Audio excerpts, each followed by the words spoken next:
Starting the stream up. All right, here we go. Special edition Sunday live stream. CP from Knicks Fan TV. My man Jay Ellis from the Nick of Time show.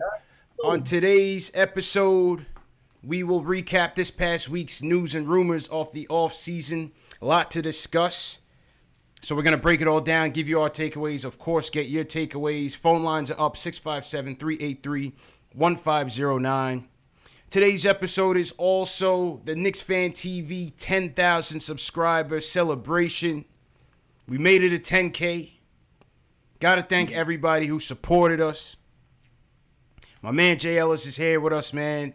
Equally as part of this as any. Jay Ellis, definitely appreciate it, man. We came a long way, man. Started this thing last year, man. Look where we made it to, man. Dog, came a lot, man. Listen, I had no life since post game live started. I'm telling you right now. We moving, man. We moving, man. We moving though. We moving. That's it. It's worth it. The work is being put in. Work is being put in, man. If people look at our original shows, our original live streams, man, you guys will see the progress for yourself. I didn't delete none of it. Everything is on the channel, in the library for everybody to see out in the open, to see our growth. I think it's cool to see, how far we come, man, and where we going. Yeah, even the crappy ones, the bad audio and the dropouts. Facts. Facts. All that, man. It's all a learning experience, man. It's all a learning experience. So that's all we want to say, man. Thank you for everybody who's been subscribing, liking the videos, sharing the videos, commenting on the videos. As I told you guys from the beginning, it goes a long way. And as you see, man, we made it to 10,000. So on to the next milestone. And for that, at the end of today's show, there will be one lucky fan who's watching right now who will walk home with a $50 NBA store gift card, courtesy of Knicks Fan TV, the Nick of Time show, the post-game live show. Everybody, man. So we're going to announce that. The link is going around in the chat right now. Make sure you subscribe to both channels, and then you'll get the link. Once you get the link, you'll have to put in your name, your YouTube channel name, and your email. Make sure your email is accurate. Don't put abracadabra at abcd.com. You know what I'm saying? Nope. I'm not going to email you, but in order to get the gift card, I need a valid email address. So make sure you put that in there. Okay, JL, so let's kick it off. Let's get down to business, man. Let's go. We got an off season to get into. I'm excited. You're excited. The whole Knicks Nation is excited. It started off this week, this past Tuesday. The NBA lottery, the first phase of the off season, man. Mm-hmm. What a day it was. What a day. What a night it was. Yeah, that was a fun night, man. It was a fun night, man. It was fun. I know we didn't get the number one pick, but it was still memorable. That's for damn Facts, sure. man. And hey, we raised $1,000 for charity. $1,000 went to the Garden of Dreams Foundation, man. So salute to everybody that was a part of that. The Knicks Film School crew, Posting and Toasting, Hard Knicks Life, Locked On Knicks, and Gotham Sports Network, as well as us, Nick of Time Show and Knicks Fan TV. So the network is growing, and we did a good job there, man, for sure. Man. But out of that, Jay Ellis, no, we didn't get the grand prize, which is Zion. But we got number 3. And I think after the hoopla, the hysteria of losing, the next day, the morning after, you could tell everybody kind of calmed down. Yeah. And we move forward to the realistic prospect of drafting one R.J. Barrett onto this roster, man. So what's your overall, just quick synopsis of R.J., man, your quick feelings on it so far?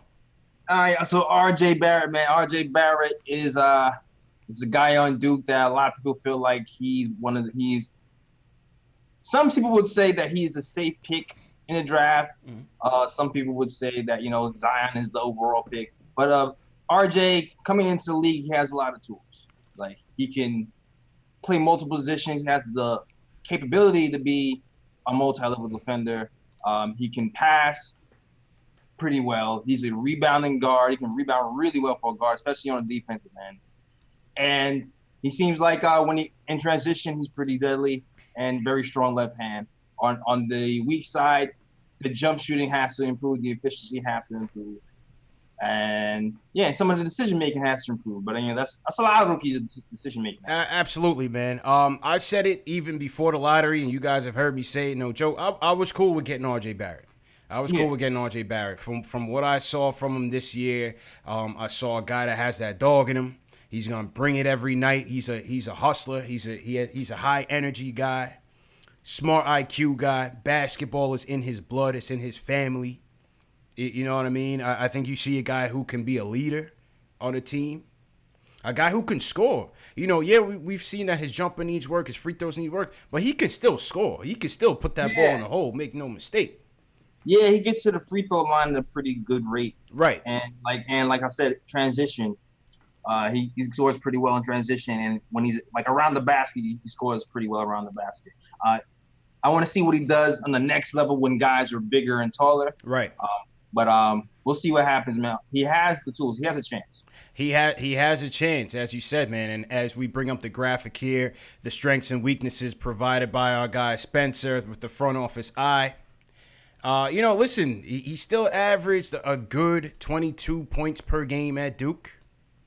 23 points per game, 4 block shots, and 7 rebounds. 0.4 block shots, 7 rebounds. So I believe he has that a good size to play the 2. And he gives you that versatility because we've seen from him he can be a capable playmaker. He can run the point at spots, and at his size, you could probably run him at the 3. And when we looking at positionless basketball here, what the Knicks were trying to do with Kevin Knox a little bit last year and towards the end of last year, if you think about those 2 guys running the 2 and the 3 in a small ball lineup, once Knox bulks up, you could go Knox at the 4, RJ 3. You know what I'm saying? I think it just gives you that flexibility, man. And that's what I like about the potential of drafting RJ Barrett on this team. Yeah, like if he reaches his potential, he can be really good. If he reaches potential, like if he cleans up the defense and the shooting, mainly. Yeah. Looking at somebody who can be an impact player in the NBA, for sure. But those 2 things have to progress. And if he doesn't really progress, maybe he can still have value as somebody who can make plays for other people in spots. That's a fact, man. That's a fact. I'm just bringing up this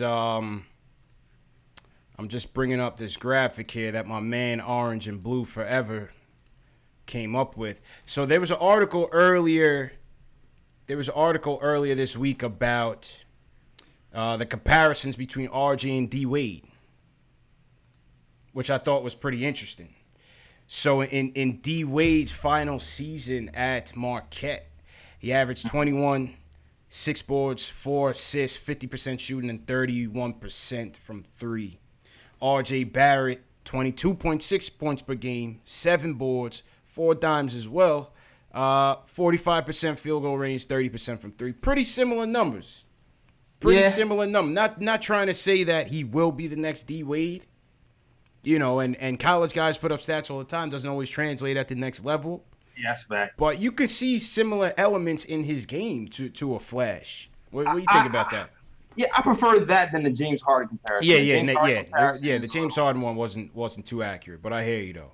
Yeah, like I guess maybe when they're saying James Harden, they're saying because Harden played shooting guard but can pass a little bit. Right. And is a threat for triple doubles. Maybe that's what they're saying. But the shooting is such a wide gap in shooting. That's why I wouldn't really say James Harden. But I could possibly see D Wade-ish comparisons being a little bit more plausible. Yeah, I can see that. I can see the D Wade comparisons for sure. And like I said, not to get caught up in the similarity of the numbers, but similarity in styles. Flash wasn't the best 3-point shooter, but he was a clutch. He was a clutch 3-point shooter. He was a capable 3-point shooter. You know what I'm saying? So that's how I kind of see the similarity. Flash was a capable playmaker, a scorer. You know what I mean? I kind of see that similarity. Much more than Harden, though. Much more than Harden. Yeah, definitely much more than Harden. Much more than Harden, man. What do you guys think of the chat, man, of the RJ and D Wade comparisons? Do you find them to be similar, or do you think it's far off base? I thought that was fairly interesting, man. Another aspect of the draft is that Cleveland is interested in RJ Barrett, or so the rumors say. And one thing about this time of year is that you're gonna hear a lot of noise. You're gonna hear a lot of noise. Some true, some not so true. Some teams will throw stuff out there to get other teams to bite, choose the wrong player, make a hasty move, choose a player that or not choose a player that the other team wants. It's a whole lot of that. It's a whole lot of noise that you're gonna hear. But the rumor is that Cleveland is high on R.J. Barrett. Now, they have the 5th pick. Yep. Knicks will pick 3rd. So it'll be interesting to see because from what we know, the Knicks will look into potentially trading down if the opportunity presents itself. They have met with Jared Culver. Yep. They have met with Cam Reddish. Yep. And they've met with Kevin Porter. What do you think, JL, is the prospect of trading down here? Well, they tried to meet DeAndre Hunter and Darius Garland, but they weren't available. But right. It depends. It really depends. Like, depends on if who they want below is who they really believe in, and depends on what they can get in return. Like, I'm open to all options, personally. Like, I know some people are like, don't trade RJ, but I'm just like, if you can get multiple first rounds and you feel very strongly about somebody a slot before, then I might take the pick. First, I like Culver's game. I like that he can shoot pretty well. I'm not sure about this athleticism is going to translate in the next level, seeing the way he was kind of shut down in the finals because he didn't have that blow-by speed that you kind of need. I feel like that might be Hunter was a tough matchup for him in that championship game for sure. Yeah. Like, so, I'm not sure if Culver is my guy. Yeah. Everybody knows my guy. I'm a Darius fan. You are a Garland guy. I haven't heard much linkage between us and Garland, but Culver intrigues me as well. I see him as a guy that does a little bit of everything well. He doesn't have that great athleticism like you said, so maybe his separation speed, the ability to create one-on-one, may be a challenge at the next level. Yeah. But I think he can be a playmaker. He shoots the 3-ball fairly well. I think he has that good size. I think he has good length. Defense. I think he can defend fairly well. Yeah. And he puts in that for sure. Yeah. So, obviously, I'm not necessarily a fan of trading down, but if Cleveland is willing to give you some value, whether they're willing to give you unprotected or a first round pick for next year, you got to consider everything. You got to put all your options on the table. Yeah. Also considering I don't know, like 2022, there might be a deeper draft. This draft isn't really considered to be that deep. Yeah. So to have another pick next season or season, I'm not sure what pick they have left to trade. I'm not sure what's in the cupboard with them. But I know 2022, they're talking about, high schoolers being able to be in the draft lottery again. Right. So in 2022, you can get a pick from them. And they're still suck. That's a high draft pick for us in 2022. That can look very nice for us. True indeed. So your thinking is that we could have a lot of depth in these coming drafts, given that they let the high schoolers in, so your draft pool becomes greater. Exactly. Makes sense. Exactly. So it's something to consider. Thinking if you're confident in who you're trading down for. Mm-hmm. You thinking the pool is going to be even wider in a few years, and they're really desperate to have whoever's at 3, then you might think about making them. Yeah. Hey, like I said, never know. Like I said, I like RJ, just like the chat. A lot of people in the chat just saying just pick RJ, but I'm just telling you what a guy like a Perry, you got to consider everything. You have to consider everything because you just don't know how other teams value certain players and what they may give up for it. So you never know. Yeah, and Perry is the type of person like he says, you saw with the Porzingis trade, he had options A, B, C, D, E, F, G all on the table. Mm-hmm. You know what I mean? So if he's going to have all those options on the table, then you know what? You might have to take some of those options. Like somebody even mentioned, somebody mentioned Sexton. I don't know if they'll have a Sexton in there. Oh, what, to trade him? Yeah, somebody mentioned him. Why would they trade that? Why would they trade their point guard if they want to get RJ Barrett? I don't see that happening. That's like a reach because they're rebuilding like us. Yeah. But I doubt that. But if Sexton was involved, then hey, shoot, I'd be happy with that. Yeah, he seemed like he rebounded a little bit last year. I'm still not that high on him, but let's see, man. Before I get to my next topic on the draft, Jay Ellis, we just received a $100 super chat from the number 1 fan of the show, Michael Parker.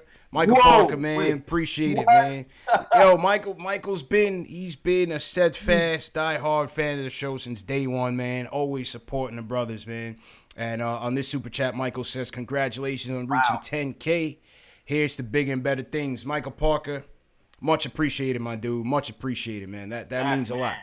That means a lot, man. Michael Parker, that means a lot. We also got to. I just assumed it was $10. I didn't even think to register that was 100.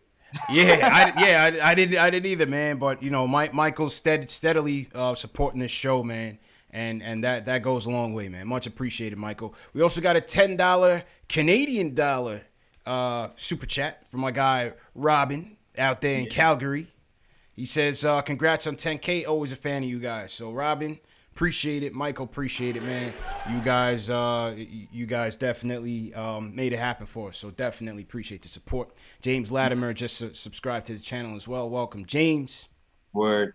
Yeah. I think Brian subscribed to my channel earlier. Okay. I didn't want to have a conversation, but thanks, Brian, for subscribing to the channel. Hope we get to 2,000. Let's do it, man. And let's shout out some more chat before we get to it. Cedro Cross in here. What's going on, Cedro?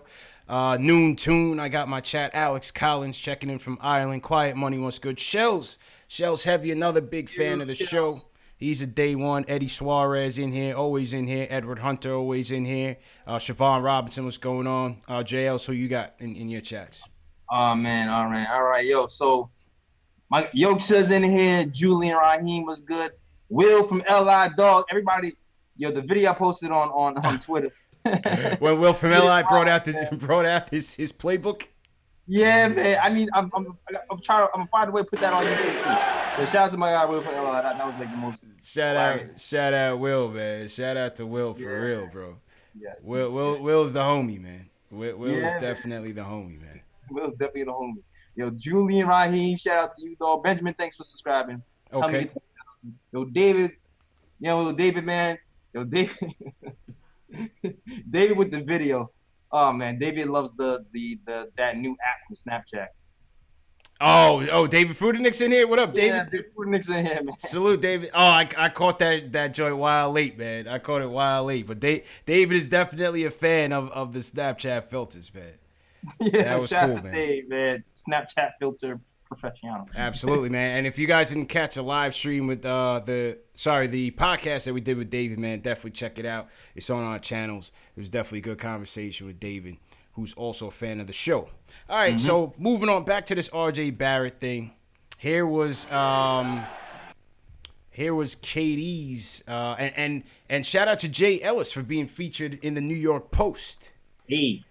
For pointing out the KD on RJ Barrett talk. Here's what KD had to say about RJ, man.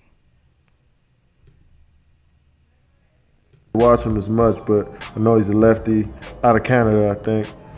He's another one of those 6'7" wings, probably. Do everything that can guard 1 through 4, and that can play a long time in the NBA, especially the NBA today. Okay, crafty with the left. See, lefties are tough to guard, man, because they can go right a little better than righties can go left. So, and the left hand is just hard to guard.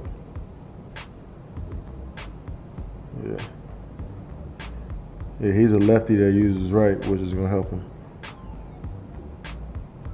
Shoot to J. Okay. Yeah, he's athletic, man. Yeah. Athletic.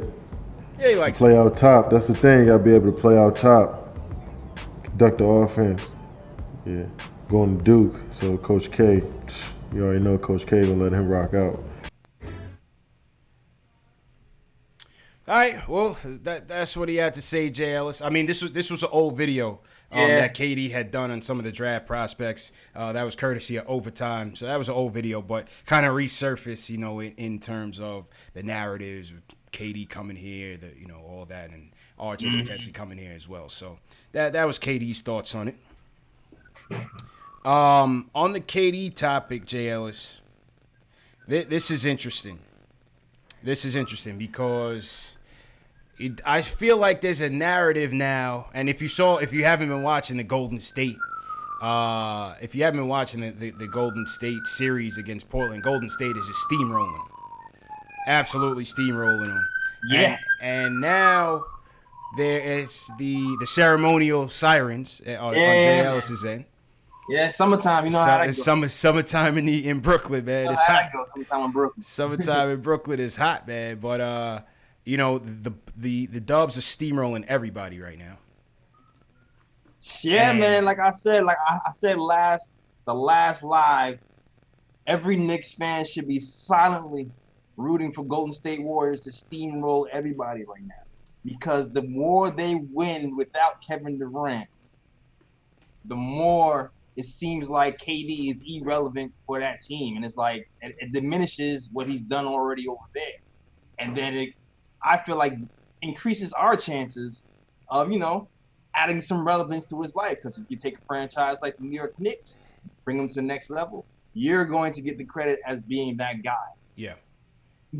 Yeah, no, I agree, man. I just feel like everything is kind of like a cloud now. You know what I mean? It's all coming together. Now the media is trying to put that narrative out there that the Dubs can win without KD. They're better without KD. And how will that affect his ego and his psyche? Mm-hmm. I can't see that affecting him to the point where it's like, oh, well, see, they're winning without me. Now I'm leaving. Like I said, I always thought that given the assumptions and the predictions league-wide by players, coaches, execs, I feel like if this really is going down and he's coming here, this was a decision. Yeah. I feel like this was a decision that was made a long time ago. That's true. Before what is going on right now to sway his opinion one way or the next. I just feel like he made his decision a long time ago to do this if it were to happen. That is true, but you know what? There is also that other side of KD that likes to change his mind. That's true. That's true. Stephen A. did say 95%, leaving that 5% for changing his mind and staying. Never know. So you need every single reason imaginable to be like, see, look. Yeah. Like it was funny because when I was watching these commentators talk about the Golden State and how much KD was needed, I was like, were y'all there the year before KD got there? Right. They was winning 70 games when he wasn't there. Yeah, so all of a sudden, they're just lost. They're just a lost soul without KD because he got injured. I was scratching my head when they said they was gonna lose to Houston. Yeah, that's true, man. I think right now what Draymond Green is doing, and I can't stand Draymond Green, but what he's doing right now, he's back to the old Draymond Green, and he's doing everything. He's making everything happen for him. The triple doubles.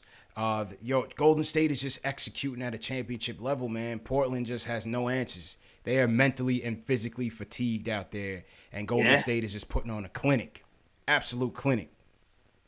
Yeah, I mean, shoot, good for us. no help inside. Damian Lillard beat up. Yeah, they're saying Dame is hurt. They're saying his ribs are messed up. But Draymond Green has been incredible, man. Draymond Green has been incredible. Splash Brothers, but they have like 140 points in the first two games combined. Like, come on, man. Come on, that's a joke, man. That's a joke, man. So I do think that the Freak and them have something to say about this, and that's where I think KD will be needed. I think so. I just see something in them, in those Bucks, man. I know it's tough to go to overlook Golden State, but I just see something in those Bucks. The Freak is on a mission. They're a deep team, a deep bench. George Hill is back to playoff George Hill, the X Factor. Yeah. They have the 3-point shooting, Mirotic, Brook Lopez, Middleton, Brogdon. You know, I don't know, something about that Bucks team just makes me feel like they're gonna give Golden State a real run for their money, man. What do you think about that? You know what's funny? They took the Cavs playbook and just remade it. Yeah. Yep. That's all they took a guy who was a big, imposing, bulldozing force who can't be stopped one-on-one, and they surrounded him with shooters. It's exactly what they did with the Cavs with LeBron and the shooters around there, and that formula works. Yeah. So it's essentially like another type of Cavs team versus the Golden State team for the finals about to happen again. Absolutely, man. Absolutely. It's just interesting. It's going to be interesting, man. Bucks have been really impressing me all year. The only team that they couldn't stop was us. You know what I'm saying? We were a good matchup. My man Vonleh held it down for us. You know, but yeah, they're clicking and they're steamrolling the Raptors right now. Steamrolling. I would keep Vonleh just for Giannis, man. Yeah, he's the Giannis stopper. He's the Giannis stopper there. Remember the Kobe stopper, Ruben Patterson? Yep. Mm-hmm. Oh my God, and they torched him. Shaq would not let that down, man. The Kobe stopper, man. Exactly, the Kobe stopper. The Kobe stopper, man. But what do you guys think about the chat? What do you in the chat? What do you guys think about that whole KD narrative now that you're gonna hear that a lot now? You know, the Dubs are winning without him. Is that affecting his psyche, his ego? You know, is that going to make his opinion easier to leave? What do you guys think about that in the chat, man? Leave us a comment and let us know. We also received a super chat from, trying to scroll down and see here, Leon Johnson. Support Leon. He said he's been a silent supporter, loves what we do. He says congratulations, and he says RJ all day. So Leon, appreciate the support, man. What's that, JL? Silent supporter?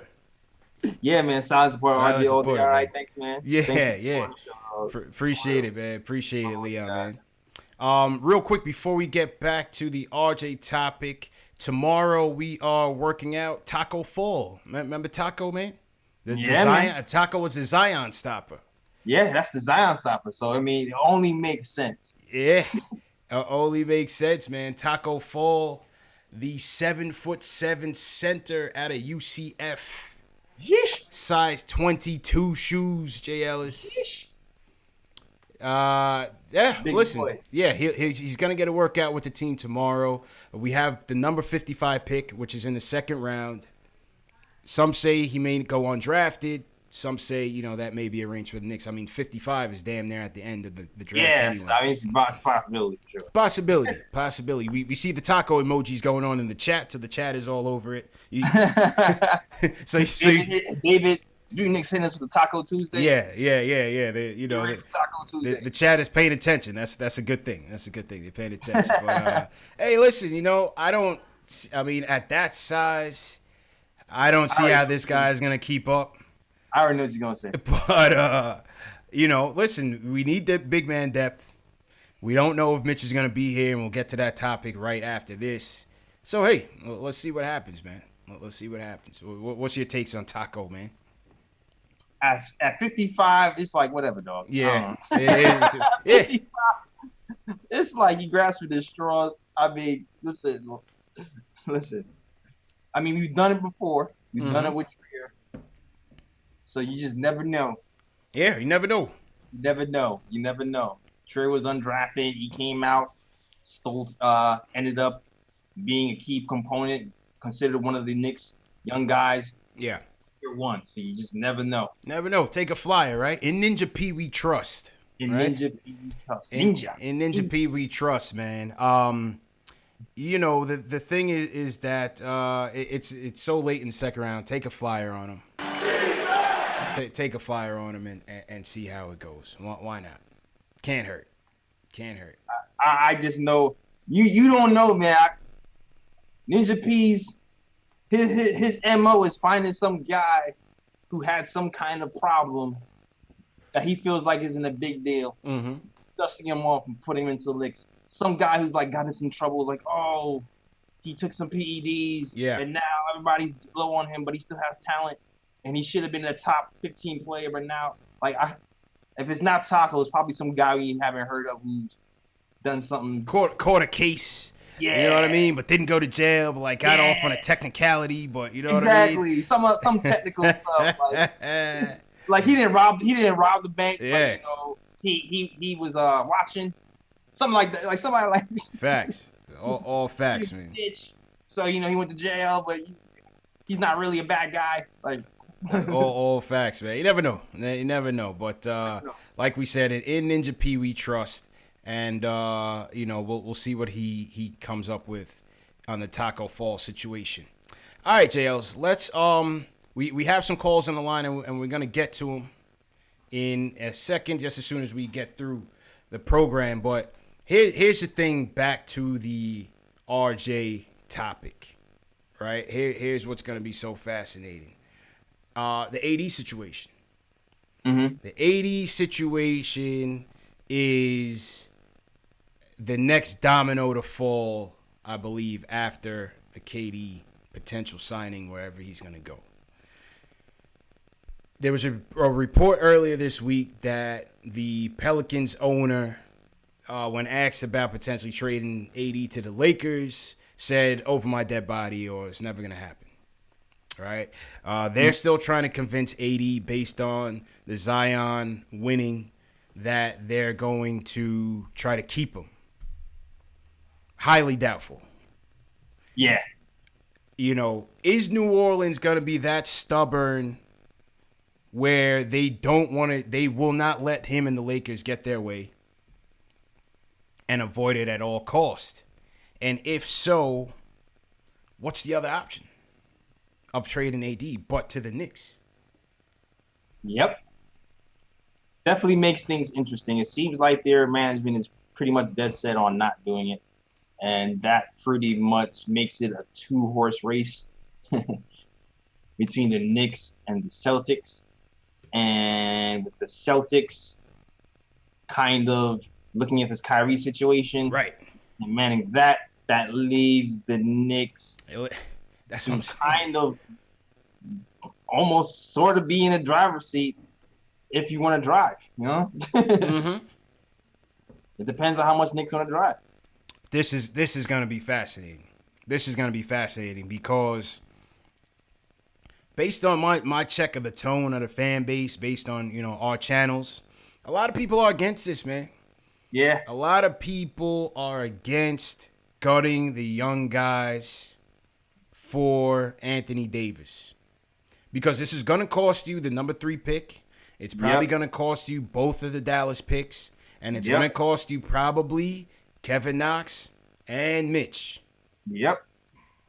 You know, David Griffin just got that job, and he wants to keep that job.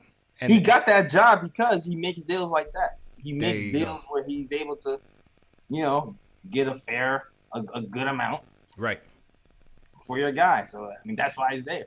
That's why he's there, man. That's why he's there. So, you know, for the fan base, I don't want to give up that type of package. But you know, how do you not go for it all if you're gonna go try to get KD and Kyrie Irving? That's my point. How do you not? You can't halfway this thing, JLs. You know what I'm saying? It's man, it puts you in. It puts I understand what you're saying. We're in a tough spot with this thing, man. Very tough spot. It's not an easy decision to make right now, man. It's like you have, if KD is here, he has a 3-4 year window, and you're not going all the way with KD, and you know, and friends.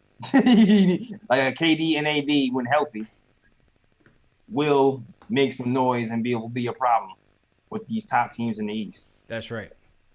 So, I mean, you kind of have to consider it. And then I feel like building a team around them will be a lot easier. You would hope. You would hope.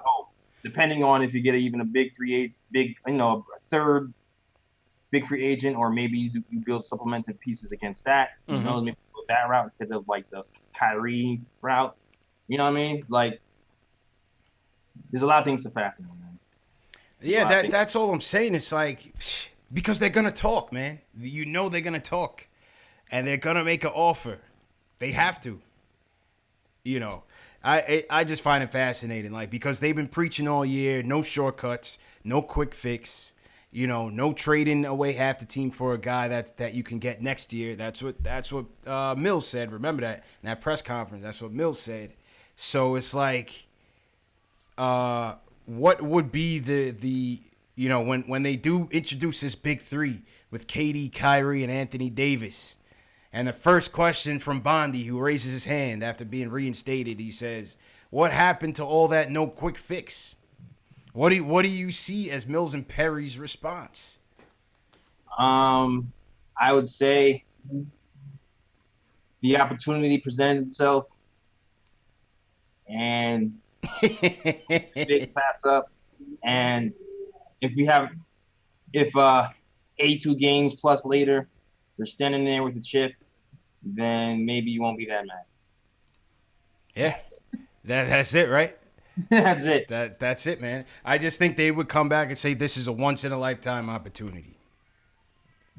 We had to do it. It's a once in a lifetime opportunity. We had to do it.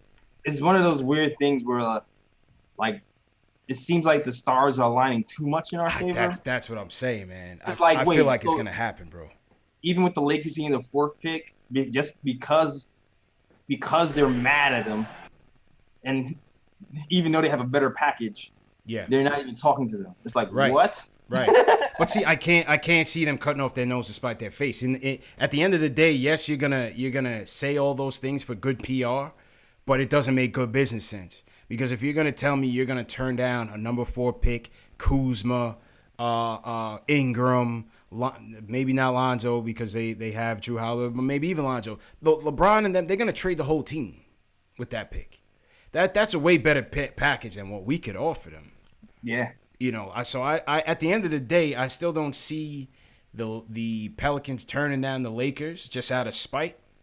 But I do think Perry and Mills are going to talk about it. I don't know. I feel like they could. You think so? I mean, based off what happened during the trade deadline. Yeah. I wouldn't count it out. I mean, I think what was the last offer the Lakers offered them? I think they offered them. Did they offer them? They offered them three future players. Let me check. Yeah, I'll check on that. A bit later. And they said no. Yeah. Yeah. But see, I think most of that came from not the offer, but the arrogance of LeBron's team, Rich Paul and them, trying to dictate this whole thing with AD and putting him on that team before any negotiations was even going down, and they got tight. I don't even think they turned it down because of the package. I think they turned it down because you're not going to stick us up at gunpoint and get your way. We know this kid. I agree with you. And I think that's the reason why it actually might happen that way, because we know it had nothing to do with the package. Mm-hmm. Because they gave a decent package to get him. It's all about relationships and hurt feelings, dog. Sometimes business is business and people move as such. But then sometimes business is relationships, and if relationships aren't right, then the business is affected. And and you've seen that happen. You've seen that happen with Magic Johnson. Magic Johnson quit because yeah, there was a whole lot of backstabbing going on over there, man. Even Magic got caught up in it. The beloved Magic. Phil Jackson couldn't really make moves because he wasn't friends with anybody in the league. Yeah, business is affected when relationships aren't right. True. When their relationships aren't right, business could very well be affected, and it could be very well work out in the Celtics or Knicks' favor because of it. So yeah. It could, man. It could, and like I say, I don't want to part with the package, but if it happens, you can't turn it down, man. You got to go for it. We can't be halfway with this thing, and I just think it just makes the most sense. Whether they get the deal off or not, you have to go for it. If we do that, I would try to. We're kind of a little bit in the driver's seat. Yeah. You know what I mean? Mm-hmm. Like, I would play a little bit of hardball. Which means no Mitch, but I'll give you another first-round pick. Exactly. I would play a little hardball. No Mitch. I'll play a little hardball because it's not like the options are many. Like, you either swallow your pride, you know what I'm saying? Right. And go to the Lakers. Right. Or come here. Yeah, I hear that. And Easy Wins in the chat says how is getting 2 max players halfway? It's halfway because can you build the rest of the team around those players to be a true contender? That's what you bringing Kevin Durant here for. You're not bringing him here just to see him play basketball at Madison Square Garden. That's cool. You know what I'm saying? That will be nice, JLs, for the first 15 games.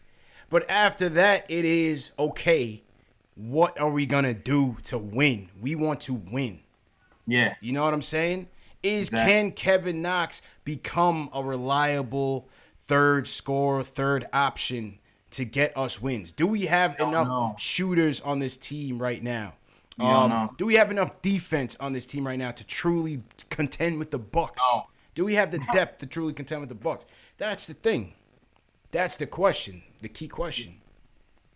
Yeah, that's definitely the key question. And like I said, there's a lot of question marks with our roster. Yeah. We have a lot of potential, but chips aren't won on potential. Yeah. Like if we do have, like I said this before, if we have a KD, Kyrie, or even KD, Kemba, we can make some noise for sure. Mm-hmm. We'll definitely be in the playoffs. Once we hit the playoffs, depending on health, fatigue, all that other stuff, Mm-hmm. you'll see how far we can get. Like, I'm not sure if it's a chip, but it knocks at the door. Then you're really just kind of depending on it. Like you said, Kevin Knox can develop into something else, right? Within, and not to cut you off, within the window that you have for Kevin Durant and Kyrie Irving in their prime. It's not about can the young kids become, good pieces in the future. It's are their windows aligning? Are the young kids going to be able to meet KD and Kyrie at that apex and become a championship team this year? Because Kevin Knox, or within 2 years, 3 years. You know what I'm saying? 3 years back, but within 2 years. Kevin Knox next year would average like 40% from the field or something like that. Is that going to be the guy you want next to KD and Kyrie?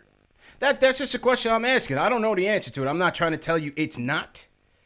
But what I'm trying to say is if you get an Anthony Davis and you fill the rest of the team up with minimum salaries, hopefully you're going to have to get a lot of shooters and a lot of guys that are defensive specialists to fortify that team. Yeah. You might get guys, maybe a Scary Terry, who the Knicks appeal to.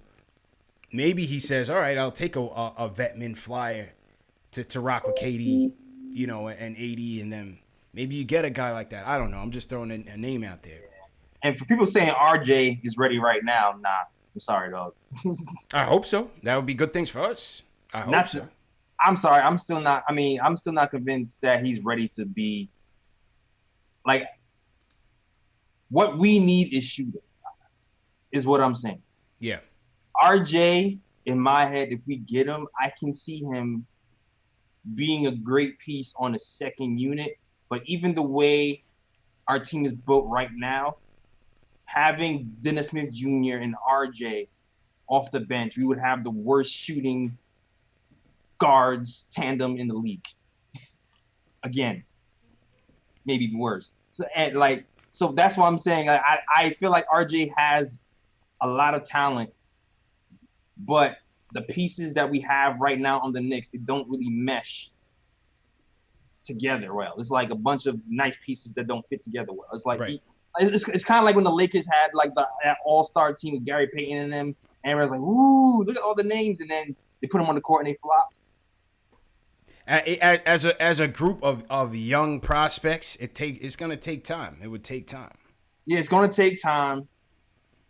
It's definitely gonna take time, and it's gonna take some skills to develop to the next level for things to fit together. Absolutely, man. Absolutely. So with that, there's some other news I want to get to, but let's get to the phones, man. Let's hear from the people, Jay Ellis. This is the People's Show. Let's go to Ari in Manhattan. He wants to talk about the trade. He doesn't want to trade the pick for AD. Ari, how you feeling, bro? Hey, what's up, man? I'm good. How you guys doing? Good, man. Happy Sunday, bro. Yeah, happy Sunday. Personally, a lot of what you guys are saying is true. What I think is going to happen is that whoever New Orleans trades Anthony Davis for, they're going to fleece they're going to fleece that team. Yeah. So, And I think what's happening right now is they're saying, oh, we're not going to trade him to the Lakers. We're not going to trade him to the Lakers to eventually have the Lakers give up even more than that they wanted to give up, right? Which is what I think is going to happen. I think eventually they are going to trade him to the Lakers instead of the Knicks because they have a better package. But I think that's going to be a blessing in disguise for us because, again, you know, I go back to this, you know. Yeah, obviously Anthony Davis is top 5 player in the league. You obviously want him on your team, but why would you want to pay someone a supermax deal to be your second or third option on your team when you could just, you know, have, you know, flexibility, draft picks, and then use that cap space to fill out the team to get more shooters, to use the assets to maybe not get an Anthony Davis, but like a Kevin Love and pay half the price or something, right?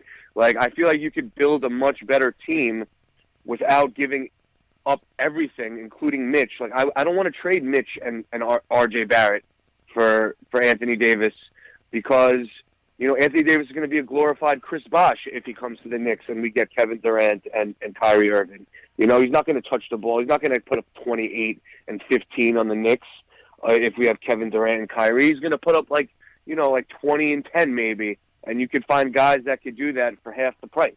So that's why I am very against doing a deal that especially involves Mitch and the third pick. I don't know. Okay. So you're saying don't pull all the assets for AD, but pair some of it off and get maybe some cheaper options that can still help the team win.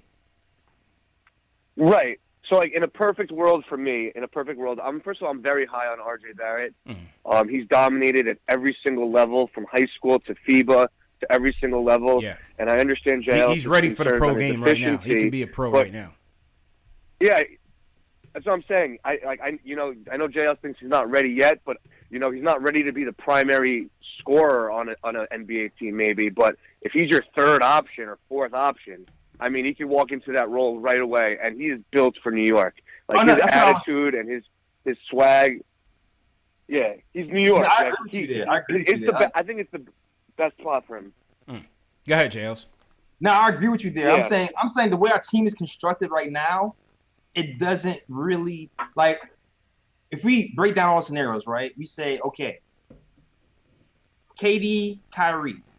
Boom, boom. What do we need next to KD and Kyrie? Somebody who is a low-usage player who can shoot. Right?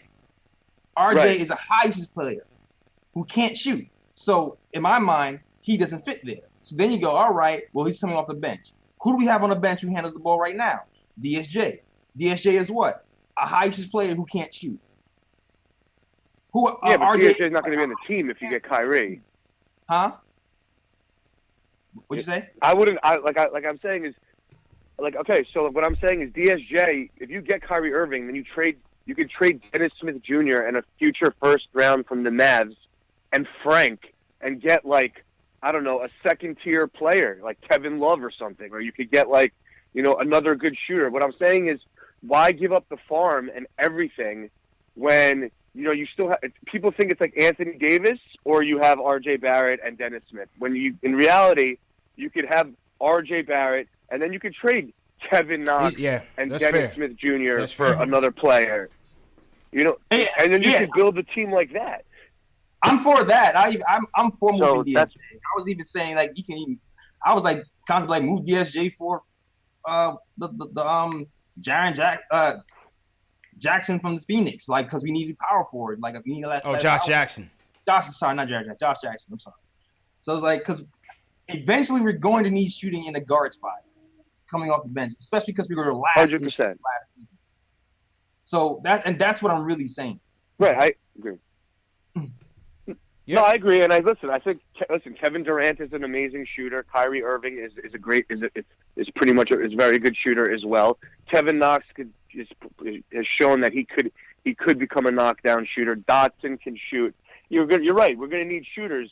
But what I'm saying is, you know, you could trade Dennis Smith Jr. straight up for a shooter. You could use the draft picks that you have to build the team around that in a different way without having to give up everybody for Anthony Davis, who on your team is going to be a third option, who's never proven to win anything by himself and is injury prone. It's just not worth it. I'm just personally, I wouldn't do that. Okay. but I know everyone thinks differently. right. Yeah. So, and besides that, the only other thing I just want to say one more thing. Yeah, go ahead. The draft picks that we have. If there's anything that we should have learned from the lottery, is that now with the way that the odds are the new odds, if you're in the lottery, you have a shot at top 4. So basically, I think our assets appreciated a little bit because I think lottery draft picks are in higher value now given the odds, right? Because, like, for example, the Mavericks pick looks a lot better now given these odds, right? Because you have to think in like a year or two, there'll be a borderline all-star team. And back in the day, that means you were going to get like the 14th pick. But now anything can happen. Anything can happen. So I think that's another thing, another good thing for the Knicks as well. So I think we should just keep the flexibility and build cautiously. Appreciate it, Art. Appreciate the call. Hey, listen, I thought he had good points, man. I thought he had good points. On the AD being the third option, let's see what type of offense they try to draft up. I wouldn't necessarily say that. I think those roles can be interchangeable on any given night. But in terms of getting more flexibility out of the assets that we have, that's kind of a fair point, JL. So you might be able to use those residual draft picks, those residual assets, Frank, DSJ, to get more players that can still help the team and still contribute at a high level. May not be, MVP caliber Anthony Davis, but can still contribute. I think that's cool. Exactly. Yeah, I mean, I agree with you, man. And the only reason I even said DSJ for Josh Jackson because I know that he's still on a rookie deal. Yeah. And I know DSJ's value isn't super high right now. Yeah. But it could give you a little something, and it's just like I know that they will be looking for either a shooter or somebody who's on a rookie contract that can keep their cap space flexible. Facts. Okay. Once again, shout out everybody watching right now. Hit that thumbs up button for you boys if you're a diehard Knicks fan. Make sure you hit that subscribe button on the Knicks Fan TV and Nick of Time show. This is a Sunday special live stream for the fans, by the fans. CP from Knicks Fan TV. My man JL's from the Nick of Time show. We've just been recapping this week's news and rumors. And today is also the Thank You 10,000 special edition live stream for the fans, just showing our appreciation for reaching 10,000 subscribers on Knicks Fan TV. Somebody will be walking away with a $50 NBA Store gift card. Make sure you guys subscribe and sign up for the contest because we're going to announce the winner soon. All right, let's take some more. Let's go to and JL, just keep me posted on your schedule. About to say it. I'm gonna take this. We take this last call, and then I gotta get ready for the next show. Sounds good. So let's go to Jamal from Jersey because he wants to talk about trading for AD. Jamal, how you feeling? What's your takes on what Ari was saying, and what's your comments on the AD potential trade? I think Ari has some good points with the draft compensation, but first of all, I feel like the NBA tried to please all parties with the draft. They didn't want to alienate the smaller market teams, so they gave the 2 smaller market teams the first 2. They gave us the third because they didn't want Riot in. Let's give the Knicks 3 out of consolation, but we got to help the small market team. I've been hearing that conspiracy theory going around, but I would love to believe it to be true, right, man. Think about it. If we would have got Zion, we was going to trade him for AD. It would have made a no-brainer. I feel like they just made the trade for us because Zion is not happy going there, and he got enough pull since the LeBron-type rookie to say, bring my boy here, and, I'll be all right. And New Orleans could also have that Duke narrative for their fan base, plus whatever assets they get in the trade. Right. So that's just my conspiracy on that. Okay. 2, as far as the AD trade in itself, guys are not thinking about what KD's saying is contingent on him coming here. He's leaving an all-time great team. He's not coming here to play around and possibly be on the verge or this, that. If his plans is contingent on Knicks getting AD or doing whatever they can to get players on his level, you have to do that. You give up the picks. We've been garbage for a long time. Like, what are we talking about? We might not be happy with a team with AD, KD, and Kyrie. Like, what are we talking about here? No, I'm not. I don't think it's not about not being happy. Of course, we're gonna be happy with the team. I think it's just being leery of it once again, giving up the farm for instant success, for the win now. You know, the win now big three concept. It's hard to replicate. It's hard to replicate. I feel you, but if you only give up the Mavs picks, we still have all our picks to build the team, though. You're not leaving the cupboard bare. That's fair. I mean, you're still giving up this year's, which would be R.J. Barrett, but what you're saying is you would still have your future picks as well to continue to build. That's fair. Right, with the 2 extra picks added, that makes it easier to digest and easier to do because you're not just stuck with that team. You'll be able to supplement parts with younger, controlled contracts to keep the train moving or to possibly go in a different direction or trade in the future. Now, if you get into giving more than just the Mavericks picks and cut into our picks, then I feel like that's one thing. Mm-hmm. But I just feel like the NBA basically did the trade with New Orleans for us. And another thing that might force your hand is you can't leave Boston in the equation for Kyrie to possibly stay there, and they get AD. Well, yeah. Well, that's the thing. You know, how committed would he be to them? You know, what's he's telling Danny Ainge? Because you can't count out Danny Ainge, JLs. You know what I'm saying? Yeah. Gotta factor that in. If Danny Ainge goes to him and says, "Hey, listen, if we make this AD move happen, are you staying?" and he says yes, that's still, you know, you got to consider that as well. I'm pretty sure they already hit. Or if Danny say, "We'll give you your extra year of money to make it a sign and trade and try to fleece somebody that way." That's true. Fair points. But I don't think he.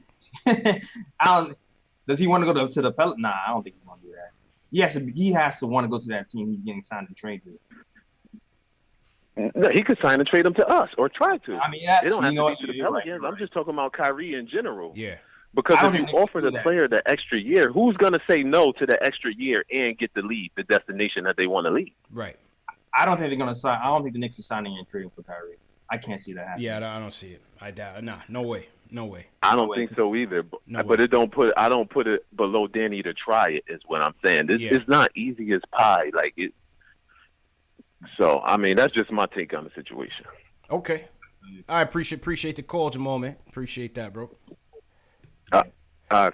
JL, do me a quick solid. I'm gonna take this call, step out for 2 seconds, and then when I get back, you could dip. All right, cool. All right. Next call up. Let's go to, and shout out to everybody on the lines, everybody watching. Hit that thumbs up button for you boys if you're enjoying the stream. Let's go to Guillermo from Brooklyn. He's against the AD trade. Guillermo, how you feeling, bro?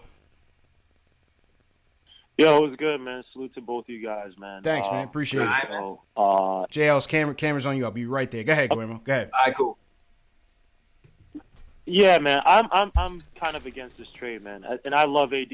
I love Kyrie. He's one of my favorite point guards. Probably the most talented point guard, natural point guard. But I think one thing that we're forgetting is that when you look at these playoffs, man, look at the final teams that are in there. And you could probably point to the Blazers that probably go against my point, but each and all the teams are basically excelling. Yes, they have great players, don't get me wrong, but they're very system-based, right? If you look at, say, the Bucks, it's defense, and threes, right? I mean, even though Giannis can't hit the three and he's their best player, they're surviving a lot basically off of great sets where they're playing great defense, and like Budholzer does, he keeps spots in practice, right? They keep spots before saying that guys have to be on those spots at all times. So basically, they become masters at spacing, right?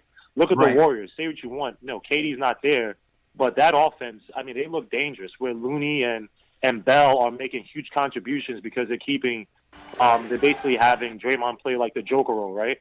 You know, he's not even scoring as much, but he's facilitating up top. He's keeping the guards off ball. And I think that when we look at the Knicks, man, look, every time we get some bit of leverage, some bit of breathing room, we just want to go out and spend. It's like we don't learn from what happened last time. People want to talk about the big three. Well, look at what happened with the big three, right? So you're talking about Bosh, Wade, LeBron James. Dwayne Wade had to change his game after the first year. Remember, he was averaging like 26 the first year. Had to change it up for LeBron James because psychologically LeBron James just couldn't play in that offense. And Chris Bosh, who was arguably the best power forward after Tim Duncan at that time before he went to the Heat when he was on Toronto, 20 and 10, he became a spot-up shooter. And then they surround that team with a bunch of role players. And that team, if you want to argue, they still underachieved for how great they were. So when I look at the so-called big three that they're trying to get, right, look, I'm not in love with R.J. Barrett. I'm still hoping somehow the Grizzlies get drunk and, like, passing on to John Morant and he could fall to us. So we don't have. Ain't that much liquor in the world. Because John Morant, you know what he is? He's a. My bad. What happened? Not saying ain't that much liquor in the world. All right, I'm back on it. Look, let's just hope, man. John Morant, he's a force multiplier at the point guard position. Jerry West loves him, and I see it. R.J. Barrett, and again, I like R.J. Barrett, but let's be honest. Fizdale has to show his coaching chops, right? And I think that the lottery, it was perfect for us because it just showed us. It was like perfect karma, where it was like you did all that tanking, and it amounted to nothing. Sorry. It amounted to you having the third pick. I'm not saying it amounted to nothing. It amounted to the third pick. And I always argue the Knicks should have spent this year, regardless if you've gotten 10 wins, 20 wins, 30 wins, the Knicks should have worried about philosophy, culture, and a system. Because the system's going to allow you, even if you don't have, the top stars or whatever, that's fine. You build a foundation. You know what you need at the guard spot. You know what you need at the 4 spot, the 5 spot, the point guard. You know what you need off the bench once you have a system, right? If you run the Rockets, outside of Harden, you know you need shooters and 3-and-D guys, right? If you run the Budenholzer system, you need athletic bigs who can defend and guys who can hit threes, right? And point guards who can slash to the basket. Brogdon and the dude from the Clippers, I can't remember the point guard, Bledsoe. So you know what I mean? So we spent this whole season, and it's like we didn't develop guys because we're so worried about tanking, and it might come back to bite us. So that's all I mean, I love AD. AD, I think, had one of the highest PRs historically at one point during the season before he got quote unquote hurt. But we have no idea how the chemistry is going to work for these 3 guys. One who's mentally fragile, another guy who's on his mama mentality and couldn't show or couldn't prove how to win without him being the head honcho in the Celtics, who were vastly offensively skilled but just couldn't work together. And then AD, who has knick-knack injuries here and there, and we have no idea how he'll play as, say, the third fiddle. So, I mean, we need good coaching from Fizdale. We need a culture, and we need a philosophy to hone these guys in. And I think, hey, look, just go and develop these young guys. I know you guys talked about, hey, we have a so-called window or whatever, and I agree. We have a 3-4 year window with these guys. But the way you prolong that window is by taking young talent and developing them, right? R.J. Barrett doesn't have to go out and be the man, even though I think he's like a better man's Terrence Jones, but that's just my opinion. You don't have to go out Terrence Jones. Like Zion Terrence Jones, is Terrence Jones even still in the league? He's terrible, man. Terrence Jones is at Kentucky was seen as he's not even in the league anymore, man. I know. Hey, at one point he was seen as a talented big lefty dude. And I'm not saying, look, RJ Barrett has a little bit more talent. I will say Duke, that was probably one of the worst coach teams this year, where they really didn't develop Zion and RJ. So RJ has some space to grow, but like you said, he's a high usage player who can't shoot. I want to see Fizdale develop this guy for him to become a better off-ball player. And a guy who makes better decisions on the court, and he can do that under 2 stars. He can be that beast of a player where it's like, wow, I gotta account for Kyrie, Durant, and now this kid who's developing. Versus, look, and I love AD, but we just don't know what's gonna happen. And you take away all the leverage or flexibility we have in signing other players. I mean, the Bucks are getting by with Mirotic and Chris Middleton, who I like, but they're not world beaters per se. Yeah. But they're hoping to carry that team because of good coaching. So, thanks for taking my call, man. Appreciate it, Guillermo. It's Guillermo, right? Peace, bro. Yeah, Guillermo. All right, cool, man. All right, man. Appreciate the call, bro. Yeah, I'll be in the chat. You said a lot. I forgot. I had something to say, but I forgot. Yeah, I missed a bit of a bunch of what he said, but I'm taking it. He's against the AD trade and wants to go build with the young guys and with R.J. Barrett. I think that's what. Yeah. Okay, I think I remember now. Was, he said this AD trade, which I'm not surprised of. He said that system. He wanted Fizdale to have more system. I agree with that. I think that was one. I agree with that. As much as I like what Fizz did with the young players and getting a lot of minutes, the one thing that worries me a little bit. I would like to see more of a system next season, and I would like to. I'm not sure how much of that is due to he felt like these young guys wouldn't be able to grasp all the concepts all at once. He did mention that, especially on the defensive end. He did mention that. He did mention that it was young guys. It was hard for them to grasp the concepts, and with so many different teams coming at him every night, it was hard for them to grasp. But as he said, we're gonna expect more this year, regardless of who's on the team. Right. So, hopefully that does change, and we see more of a system offense next season. The third thing was he was talking about. He wasn't sure how Kyrie, AD, and KD would fit together. Concerns with Kyrie, valid. Yeah. I think those are valid concerns. KD and AD though, I think they'll be fine if they play together. Both of those guys seem like they are kind of selfless. Yeah. Like they'll both be willing to take a slightly smaller role to win. Mm-hmm. AD is already showing that he wants to leave right now. Shout out to Michael Parker who just gave $10 to the chat. Okay, He's salute. right now so he can win, and he's able to. He tried to make things work with Marcus Cousins, so I have no doubt that he'll do the same thing here. Now, I mean, injury is still a concern, so I understand. Okay. Right, but well, we that'll just be hoping for the best at this point. Yeah. Although I do feel like how much of this season did he miss was because of injury or because it was like, man, screw this season. I'm just trying to that second half of the year thing was funny. Like they weren't playing them. They was halfway trying to tank. Then the league was like, you better not be trying to do that. So then they was playing them, but not playing them in the fourth quarter. It was all kind of crazy, man. All kind of like crazy. I don't really buy his injury this season like it was like I don't think it was really that a big deal. I think it's really just he didn't want to play. Mm-hmm. I hear that, man. All right, JLs. Yo, appreciate you stopping by, giving us some airtime, man. And good luck with the recording tonight. We're off to show number 2, KOT show. Dropping Wednesday. Make sure you drop Wednesday on YouTube, Tuesday on SoundCloud, iTunes, Spotify, Dash Radio, Google Play, all that. Some of those links, in my bio and description. Make sure you subscribe. I'm trying to get to 2,000 followers, man. I hope you enjoy next episode. I think Kathy's actually showing up. Hey, Kathy. And my guy, NY Freaks, he sells T-shirts and things like that. Okay. And we might have Sweeney on today, too. All right. No doubt, JLs, man. I'll catch up with you, bro. Thanks again, man. All right, man. Yes, sir. That was my guy, Jay Ellis from the Nick of Time Show. Please go support him. Nick of Time Show on YouTube, youtube.com/The Nick of Time Show. Definitely go support my guy, Jay Ellis. Shout out to everybody watching, man. We got like over 600, 700 people. Obviously, the off-season topics are hot and high in demand, so understandable. Let me just reset real quick. CP from Knicks Fan TV. This is the 10,000 subscriber celebration show. Recapping this week's news and rumors, and also just giving back to the fans. Want to tell you guys, thanks a lot for your support. Make sure you hit that thumbs up button. Make sure you leave a comment in the chat. Leave a comment below if you're watching on demand.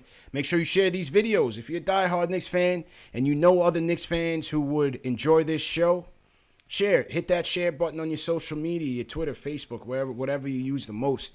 Let them know about Knicks Fan TV. You know, the more we have in here, the better the show is. And that's how we got to 10,000 subscribers, man. It's because of you guys. We also have the Discord chat. We have a group chat going on in Discord. If you want to be a part of it, Knicks Fan TV Dave, look out for the link in the chat. We're giving away $50 gift card to the NBA store today. One of you guys in the chat is going to win $50 gift card to the NBA store. So make sure you subscribe to the channel and fill out your information in the form. Super guest. We have a big summer lineup for the offseason. The first guest will be Moke Hamilton from The Athletic.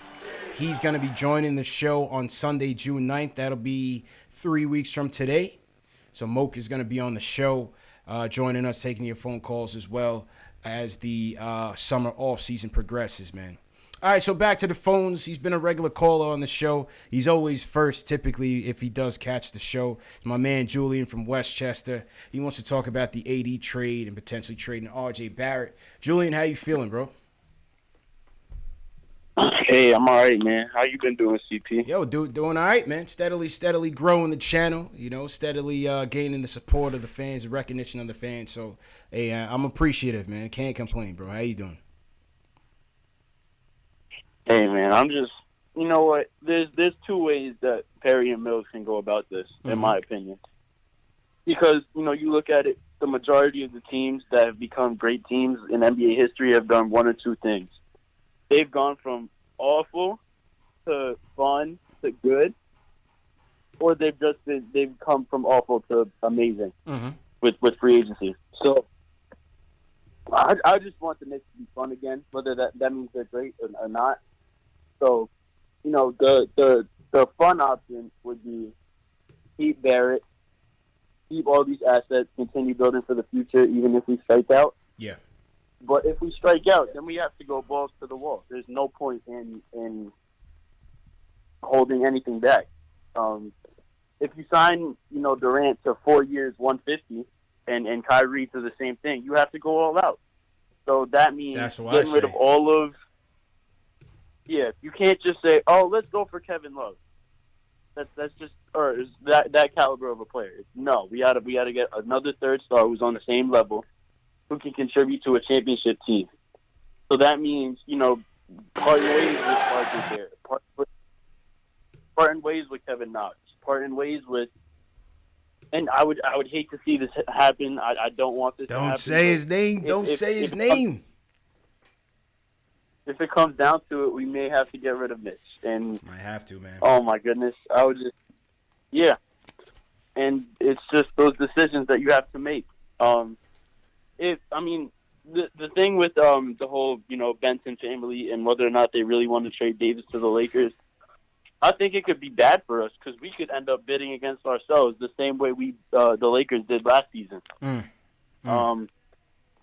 I don't think Boston's really got anything to offer because Kyrie's gone. I don't think Ainge would just ruin the future for he's not a gambler in that regard. He needs promises. The one team I would look out for would probably be the Clips. Okay. Because they have Shea, Gallinari, Trez Harrell, who. I guess it really depends on what they want. If they want to rebuild and stay young around Zion, or if they want to be good right now. If they want to go young, I say our deal is probably the best. So you think we could give them a better deal than the Lakers with Kuzma and Ingram and number 4? Well, I don't think the 4th pick is enticing. I think it definitely raises the value of their offer. But Ingram with the whole deep vein thrombosis thing, the blood clot thing. Yeah, that's kind of like Chris Bosh. Scary Ball, thing. You don't know how much you're gonna get out of him. And then with Lonzo, he's polarizing. I think he's gonna be a fine player, but maybe Griffin and the new guy from the Nets they hired don't see it that way. So I guess it really depends on what they want to do. And hopefully next year the Knicks, I can feel like I didn't waste my money going to multiple games. That's the goal for the offseason. So that's all I got for you, man. All right, my dude. Appreciate the support as always, man. Appreciate the support as always. Yep. That's my guy, Julian from Westchester. People in the chat always used to get tight when Julian is always the first on the line. It's not because we prioritize. He just always calls in first, man. He always gets in first. So shout out to Julian, man. He's been a day one. So I'm going to get back to you guys' phone calls. Once again, hit that thumbs up button for your boy. This is the 10,000 subscriber appreciation show. As you guys see, my guy Michael Parker blessed us with a $100 super chat.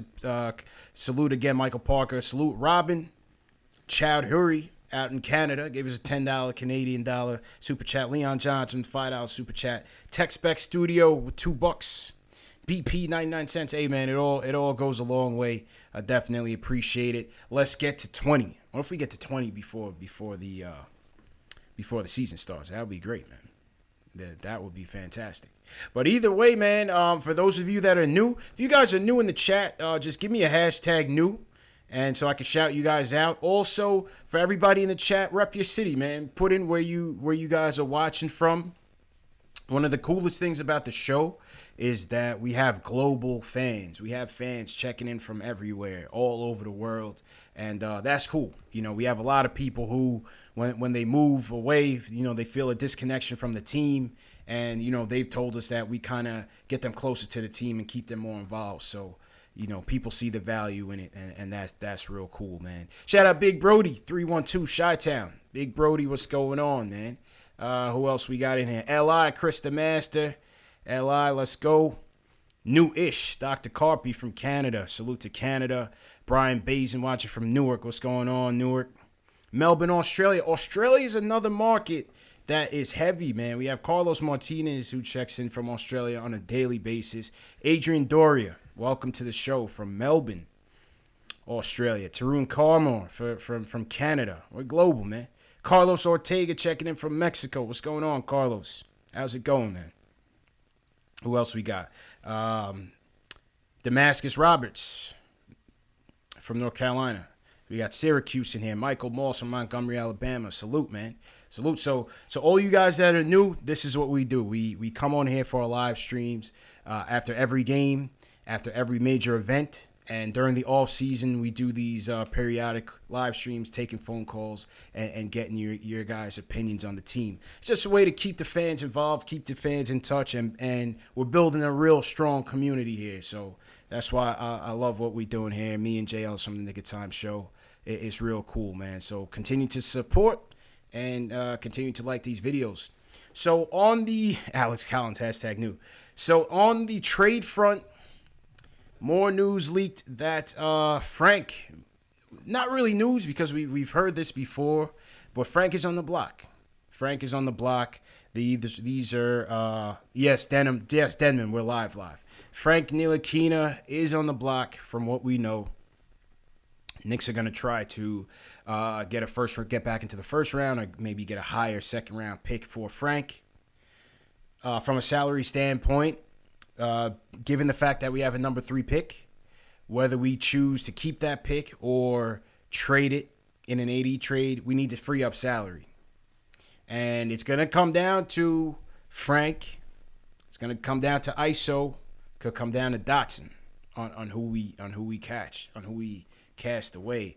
They're going to try to trade Frank. I think the writing's been on the wall, in my opinion, to me, since last year, that the Knicks are not high on Frank Ntilikina, have not been high on him.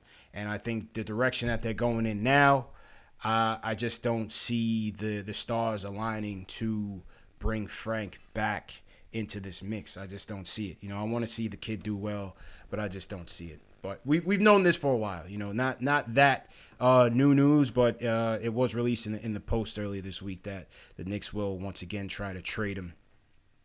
Mark Berman, who was at the draft combine earlier this week, had reported that the Knicks will try to trade Frank once again. Brian P. says you should make a poll who would or wouldn't involve Mitchell in an AD trade. I'm interested to see the results. You know what? That's what I'm going to do, Brian. That's what I'm going to do. I'm going to change this. The original poll I had was, should the Knicks trade for AD? I'm going to add Mitch to it. I'm going to delete this one and add Mitch to it. So the new fan poll is going to be, should the Knicks trade Mitchell Robinson for Anthony Davis? What do you guys think about that? Mitch is my guy, man. I don't want to see Mitch go, man. Mitch is my guy. I was happy to see his rise and success. I don't want to see Mitch go, man. I don't want to see him go. Well, let's go to the phones. Let's see what people think on the phones. Leo from Miami's on the line. He wants to talk about the offseason and third pick. But, Leo, before you get to your comment, just turn down your volume. But would you put Mitch in a trade for Anthony Davis? What do you think about that, Leo? No way I would put Mitch in the trade. Okay. All right. I'm hesitant, man. I like you want CP? Mm-hmm.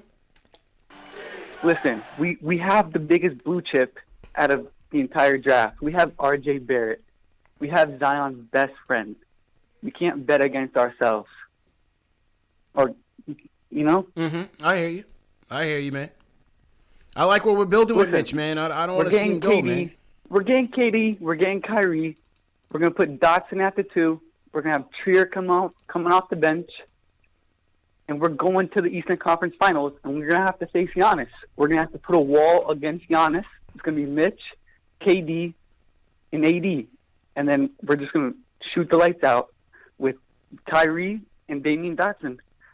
And we're going to the chip next year. Okay. All right. Appreciate the call, man. I'm calling it. Hey, Leon from Miami's calling it. He's putting it out there.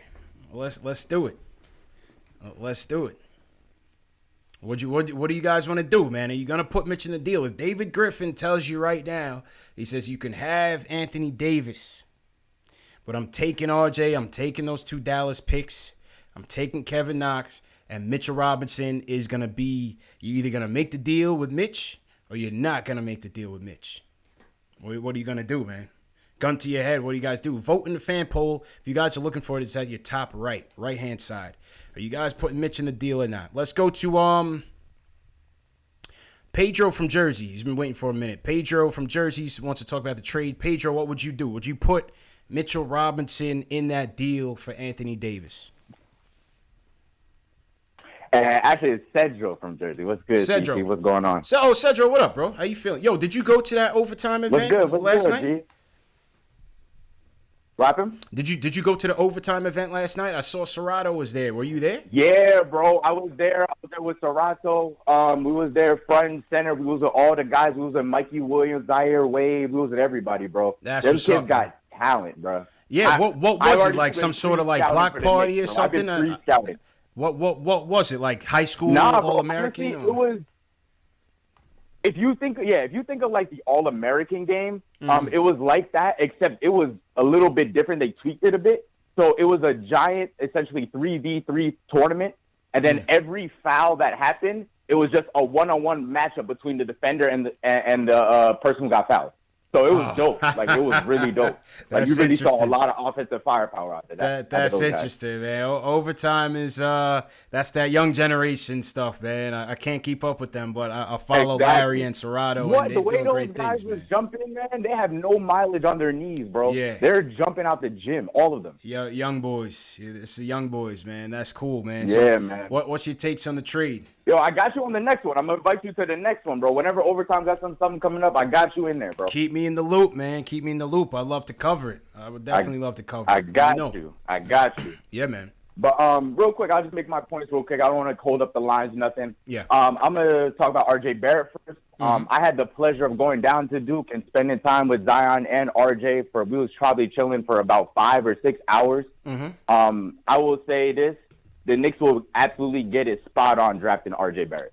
Absolutely spot on. He literally fits into exactly what we're trying to do going forward right now. He can come in, his game will translate to the NBA right now. And then on top of that, he's going to grow, bro. His ceiling is, if I had to say his ceiling, he's like a Scottie Pippen type player. Like max potential. And this kid, he doesn't go out. So New York is not going to be an issue for him. He doesn't go out. He doesn't like to go out. He doesn't like being around a bunch of people. What he does is he works. Yeah. He's a work. You can see the maturity in him. You could definitely see the maturity maturity on him. Definitely. I can see that. Bro, he's mature. Like, his head is completely on straight. Like, he's a good – I say he's the perfect pickup for what we're trying to do. And the thing is, he could play multiple positions. He could have that positionless basketball like Fizdale wants. Fizdale's gonna have a field day coaching him. I could tell, like, just watching Fizz coach and seeing what kind of guys he likes to coach. If he likes coaching Moutier, RJ Barrett's about to shit on him in a couple of years, bro. Like, even coming in right now, he's probably gonna be better than Moutier. Like, with Fizdale's coaching. I hope so. I guarantee that's just how strongly I feel about RJ Barrett. Yeah. Okay. That's what's up, my dude. Appreciate the call, man. And then I was just saying for the AD trade. Yeah, go ahead, real quick on the AD trade. I was saying about the AD trade. The Pelicans have no leverage right now. As time ticks, they have no leverage. So they don't want to trade. If what they're saying about the Lakers is true, that's what people forget. Like, the time is on them because AD's contract's running down. They have to trade him before a certain point. If it gets too late, then they're going to end up getting one player and one pick. You know what I mean?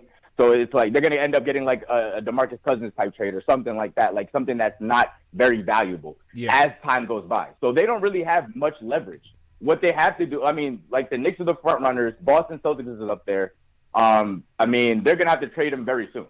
So time will tell, my dude. Definitely appreciate the call, man. I would say hold out. Okay. All right. Appreciate it, Cedric. No, I said appreciate the call, man. Yeah, definitely, bro. Definitely, bro.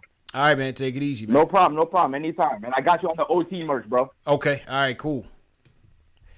That's my guy, Cedro Cross, checking in from Jersey. And Cedro works with, I don't know. I know some of you young guys might be familiar with the guy Serrato. Serrato does the custom sneakers. He did Zion's custom. He does everybody's, but in particular, he did Zion's custom joints that he rocked in the tournament, and he rocked on that Slam cover.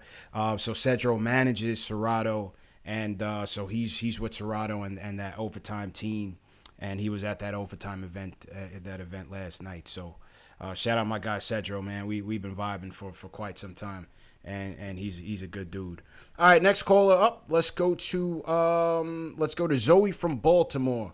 He wants to talk about potentially trading Frank. Oh, Zoe, you all right, man? Hello? Nah, yo, line is choppy, man. I don't know if you in a twister or a tornado or what. 90 seconds. Definitely call back. Let's go to Val from Jersey. Val, how you feeling, bro? Yeah, hello? Yeah, how you feeling, man? Hello? What yeah, Val, what's your takes on good, the man. Mitch deal? Would you put Mitch in the deal or no? I would never put Mitchell Robinson in the deal because Mitchell Robinson right now is approaching AD status in another year or two, and we only got to pay him $1 million. So, no, he's not getting traded. 60 seconds. Okay. All right. Go ahead with your point, man. Disregard that countdown, too. That's just my switchboard. Oh, no, you're good. You're good. Yeah, my point is that I think everybody's forgetting that the Knicks often use Frank Ntilikina as a smokescreen to trade someone else. The person I think we need to trade who makes a very similar salary is Frank, who doesn't really bring any value once we get Kyrie, RJ, Durant, Kevin Knox, is Dennis Smith Jr. That's who I feel like is going to get traded because A, he has more value than Frank. B, he's 22 and he gets injured like he's 37. And C, he's just an athletic Moutier. Like, I don't see anything with his game. He's not going to help us do anything. He's probably going to be upset that he has to come off the bench behind Kyrie. Frank, on the other hand, he plays defense, and he passes and gets out the way. That's a perfect player to have if you have Kevin Durant, if you have Kyrie Irving, and you have RJ Barrett. You just want a guy who's going to guard the people who they don't want to guard and pass them the ball. Dennis Smith, he interferes too much. I see him getting traded before Frank. Yeah, I think, obviously if you get Kyrie, you got to try to trade DSJ. The issue with DSJ is what is his market value right now? He's on the second team in as many years. It's much higher than Frank. Probably, but it's higher than Frank. I mean, how much higher could it get? What do you even get? What are we even getting for Frank is the thing, And with DSJ, go ahead. Yeah, for Frank. No, for DSJ, sorry to cut you off. For DSJ, you could guarantee get a late first rounder, at least 15 through 28. You can get a first round. That's guaranteed. Frank, I don't even know if you can get a second rounder for him. I don't know. It's been tough. I think they've been trying to trade Frank since last year, to be honest with you. I think they've been trying to trade him since last year. I agree, but we need defenders. If we get rid of Frank, yes, Doxson's a great defender, but off-ball defense is horrible. Yeah. Once Doxson takes his eyes off of you, you can just cut that door every time. He's gone. You need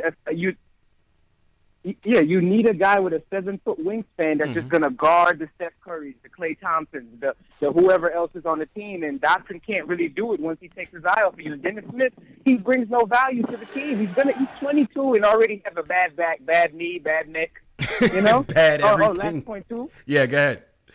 Yeah, bad everything. And last point, too, we should not trade for Anthony Davis, and the reason why we should not trade for Anthony Davis, the last 15 years, the Knicks have been trading for superstars, and it has backfired every time. We've gutted our team, and then these guys come to the team. I don't have any help. You think, because we traded everybody for you.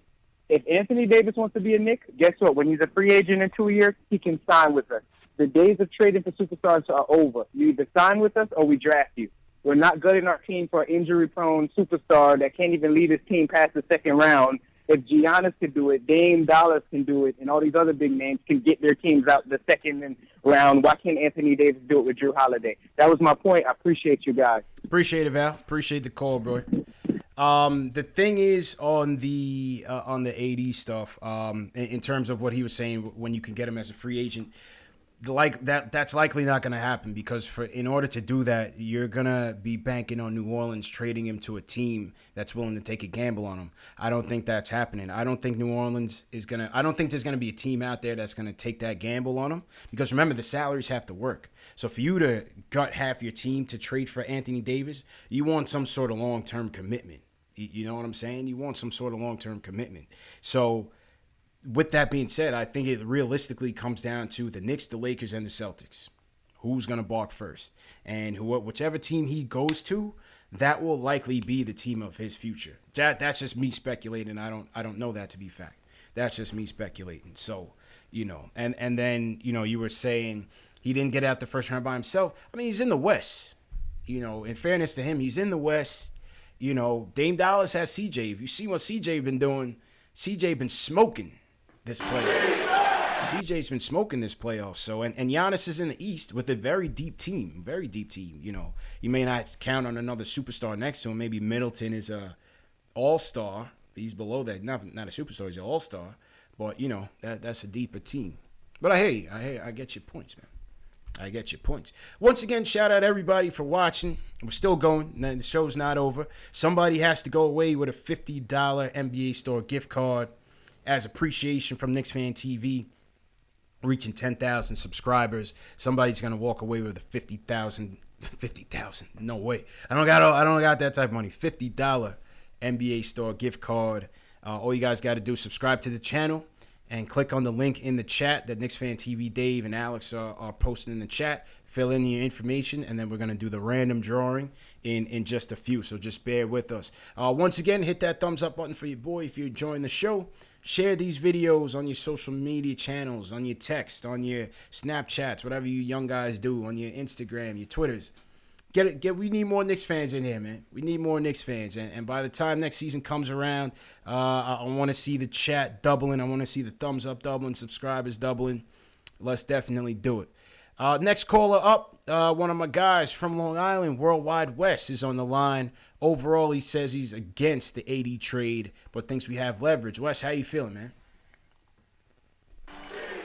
I'm feeling good, brother. I'm feeling good, man. Thank you for taking my call. You Absolutely. know, I appreciate it. Mm-hmm. No problem, man. Got a couple of things I want to tackle real quick. Yeah. So first, I'm gonna talk about RJ Barrett, right? Mm-hmm. Now, I did extensive scouting on RJ Barrett this year. I watched some of his games 2 or 3 times in a row and followed him individually. Watched his every move the same way I did with Knox last year. Maybe you don't. Maybe you remember. Maybe you don't. Mm-hmm. But last year I was like pumping Knox from the beginning. Right, that he was the best prospect that would be available at 9 for us to take. And in my opinion, I was right. You know, you can argue that Gilgeous Alexander was maybe the better prospect, but I don't think so. I think that, you know, Knox proved himself to be the better prospect. So, RJ Barrett, I've been arguing with a lot of my boys that his requisite skill sets are better, more advanced than Zion in every aspect of the game, right? Now, the one thing that you can't teach is size, which Zion has that intangible over RJ. But when you compare, now don't kill me here, DeAndre Ayton to Luka Doncic, right? DeAndre Ayton went first because he was physically more dominant. He's a bigger guy. And I think he was a more known commodity, too. Yes, he was a more known commodity. And but Luka had a definitive skill set that was way better than what's his name, Ayton. And to me, at the end of the day, like right now, with the way the NBA is, like skill guys is what you need. You need guys who have skill. You know, if you want to have a winning team, yeah, you can get the junkyard guys around them, the role players, but you don't pick them over potential stars. Yeah. Which is why we pick Knox. Which is why it's so important that Knicks fans stop comparing RJ Barrett to a dude like Terrence Ross, my man Guillermo. He got too much basketball knowledge to be saying craziness like that. I think he said, I don't know if he meant Terrence Ross, but he said Terrence Jones. And I was like, nah, definitely not Terrence Jones. Terrence Jones not even league. Maybe he meant Terrence Ross. Maybe he meant Terrence Ross. Maybe he meant that. But even so, neither one is what RJ is going to be. Yeah. RJ is going to be an all-star in this league. He's going to be a guy, an alpha dog, who can lead his team on and off the court. Look at that man's eyes. He's extremely focused. Okay, he's a young gun, and he knows that he got stuff to prove.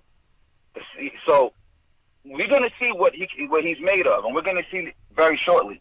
And a lot of NBA experts, I put that in quotation marks, they say that Knox had a bad season. You look at all the advanced, stupid statistics, and that these nerds invented that, that can make somebody look worse than what they are if you want to, skew it like that. I don't look at all of that. The eye test, Knox passed the eye test. He averaged enough points. And when the ball was in his hand, when they allowed him to run the pick and rolls, those are the games. You look at his best games, those are the games that he excelled when they played through him. Now you got a whole bunch of veterans on the team, and he was not ahead of them in the pecking order. So those games came few and far in between. Right. So you didn't get to see that on a consistent basis.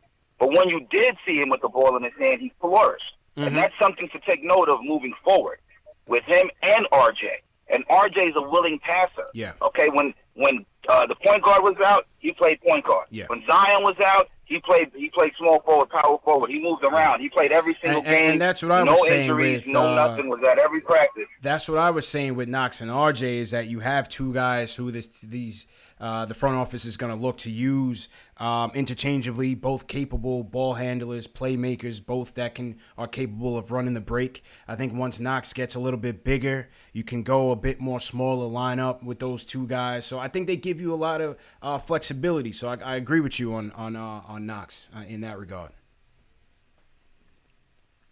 Absolutely. So now let me touch on Dennis Smith Jr., who maybe I have my own bias against Dennis Smith because I did scouting on him and I really wanted him. So I'm kind of biased because I really like him. But how long did it take D'Angelo Russell to pop? Can you remind me? Was last year not his fourth year? Was he not looked at as a disappointing player picked at number 2 up until last year? Was he not coming off the bench to start off last season? Did this man not make an all-star team and make himself to a legitimate point guard after 4 years in the league, right? Right. Did Steph Curry not have a plethora of injuries with his first 2 seasons? Did C.J. McCullough not have a plethora of injuries his first 2 seasons in the league? Did they not give those players time to develop and to cure the injury bug? Yeah. Why do we hate Dennis Smith Jr. because he's athletic? I don't think it's hate on DSJ. I think it's clearly they're going after Kyrie Irving, so it's like that kind of makes DSJ expendable because we need more assets. Absolutely. No, my friend, because this is why he's not expendable. Kyrie Irving is not going to play 82 games. And if you plan around him playing 82 games, he's going to break down at some point. You have to give him, just like Kawhi had about 18 games to rest. Throughout the course of the season, you got to find 15 to 20 games where you're going to rest him. He's also going to catch 1 or 2 injuries, right?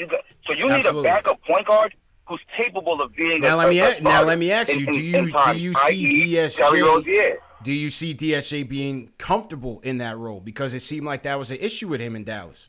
Will DSJ relinquish the starting point guard role to a Kyrie Irving? Is his ego capable? Okay, so let me answer that question. Yeah. The short answer is absolutely. First of all, they never wanted him to relinquish his starting position in Dallas. I don't know where that narrative came from. They wanted him to relinquish him predominantly controlling the ball and let Luka control the ball. He was never going to come off the bench, right? Now, he felt that the same freedom that Luka got, he didn't get. Yeah. And he's a very competitive guy. He's young. Luka's young. So it's a whole different story, you having to take a back seat to a white dude from Europe coming in. I'm sorry, I'm just keeping it real, right? Like, this is how his perspective was. And so as compared to a perennial all-star like Kyrie, who been there, done that, has a championship, who I'm sure Dennis Smith Jr. Looks up to, dude, you have no choice but to sit behind him, right? And in sitting behind him, you're still going to start 20 games a year. You're still going to get significant playing time. So, and you're still going to boost your status. And then if you boost your situation so much, then you're a valuable trade chip, and now we can trade you for somebody if you want to be starting point guard. But we shouldn't be in a rush to trade him simply because he's too good to be a backup. And that's not a good reason. And then we shouldn't criticize him overly, you know what I mean? Yeah. When he's showing signs like, dude came in, he'd have 7 assists in 1 quarter. Then he wouldn't have another assist for 3 because guys are missing layups and wide open jump shots. Right. The way he was facilitating the offense was 20 times better than what Moutier was doing. And guys still were harping on the fact that he can't shoot free throws. All right, he has aspects of his game he needs to work on, obviously, but you're acting like he has no point guard skills whatsoever. Like the dude is lost. He's still finding himself. It takes years for a point guard to come into the league and to find himself. You figure it out. It takes years. Look at the examples I've given you. You know what I mean? So that people need to get off of that. And the last thing I'm going to say is with this whole trade for Anthony Davis. First of all, I'm not with it. I'm not with it because we've been there, we've done that, right? Now, 9 times out of 10, right, when you get a guy like Kyrie and you get a guy like KD, assuming best case scenario we get those two, let's see where our team is at.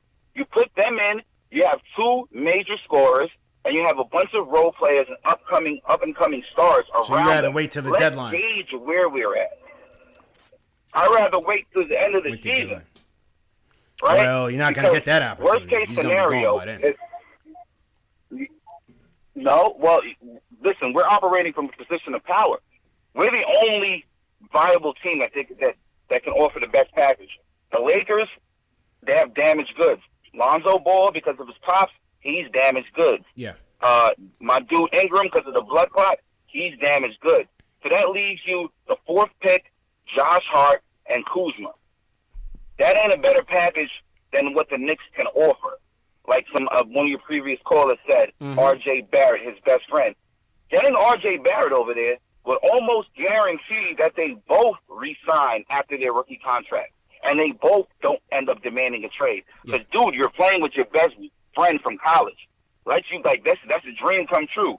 Let you guys grow in the NBA together and figure it out and become winners on a new team together. And just the same way that Donovan Mitchell embraced Utah and Dame Lillard embraced Portland, they would embrace New Orleans if they had that opportunity. Okay. But I'm not giving up the farm. I'm not giving up the farm because, like I said, he ain't going to Boston. He's not re-signing in Boston. Yeah. The Lakers, they don't have better pieces than us. And if you want to take that trade to trading him within your own conference, which is unheard of, good GMs don't really do that.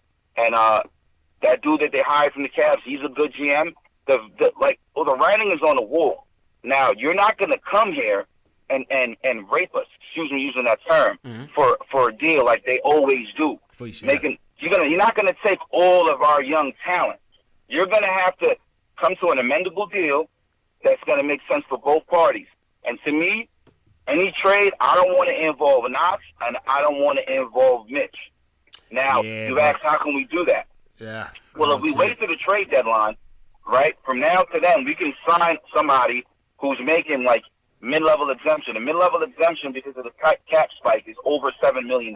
Right. Right? And then the mini exemption. You can get 2 players who's making around $5 to $7 to $10 million, along with KD and Kyrie. And you involve one of those 2 players, R.J. Barrett, and some prospects, and, maybe you throw in Dotson or Traer, but you retain our 2 players, because it's the same thing with the Jimmy Butler trade.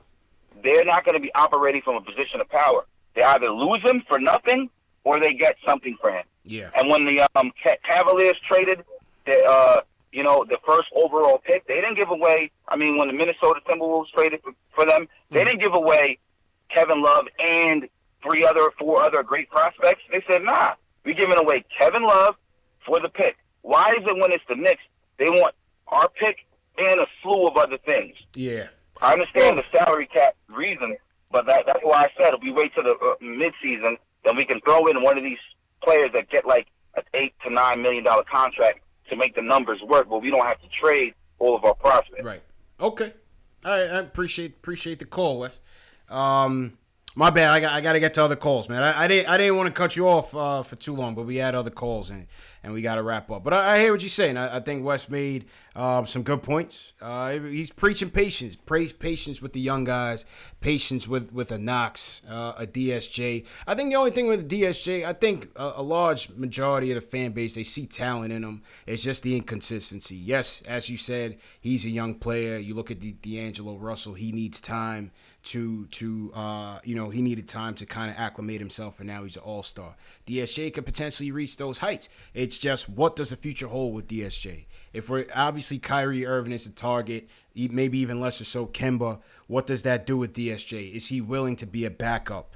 Do they see trade value for him that can get us a piece that can help us even more as a potential role player than a DSJ could as a backup point guard? You get what I'm saying? On the AD trade, I still think it's going to cost you. I still think it's going to cost you. I don't see you getting away with just the R.J. Barrett and a couple draft picks and maybe a couple mid-level players.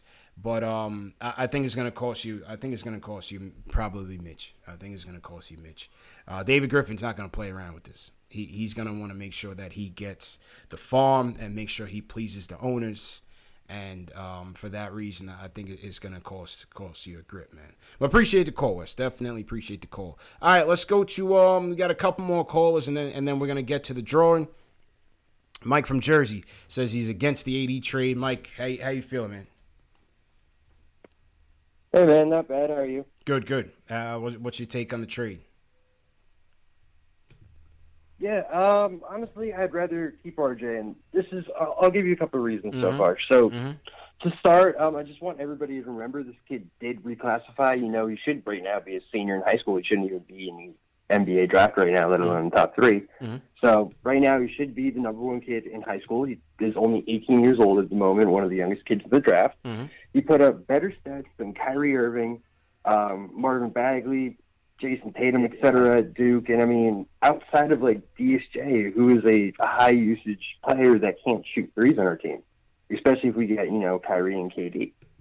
I mean, they're the 2 of the best shooters and shot creators in the league. So let's say we trade DSJ, maybe a second round pick, maybe a couple second round picks for a shooter that can defend, a la Robert Covington. I mean, I'm sure the salaries don't match up, but just as an example.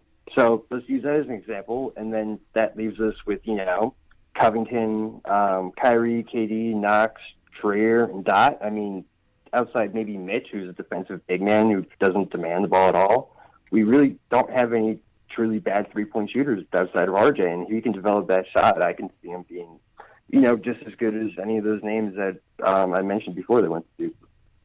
Okay. So that's just personally my thoughts on that. So I don't know. What's your take on that? Would you agree on that, or would you say that it's a little much to expect them to put up, even with those, past players and Kyrie, Bagley, and Tatum, whatever did?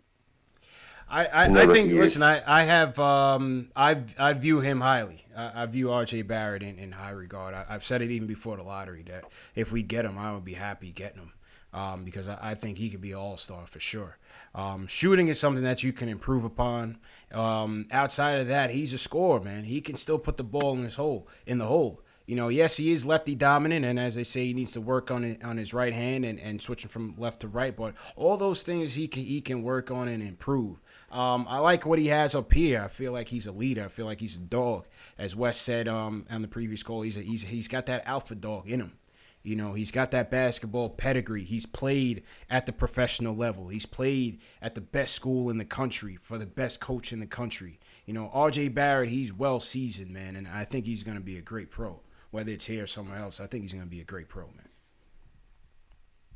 Yeah, same here. I mean, he's got great people behind him with, Steve Nash, for example. He's an underrated passer, I think. If you look, he was actually in the 95 percentile, I believe, when it comes to pass-to-assist ratio, which is, great, especially for us. We need some great passers if we're going to have, KD and Kyrie. And I think that's something that could actually, if he became a third option, come out for us. Like, he could be a great passer for us who can move the ball.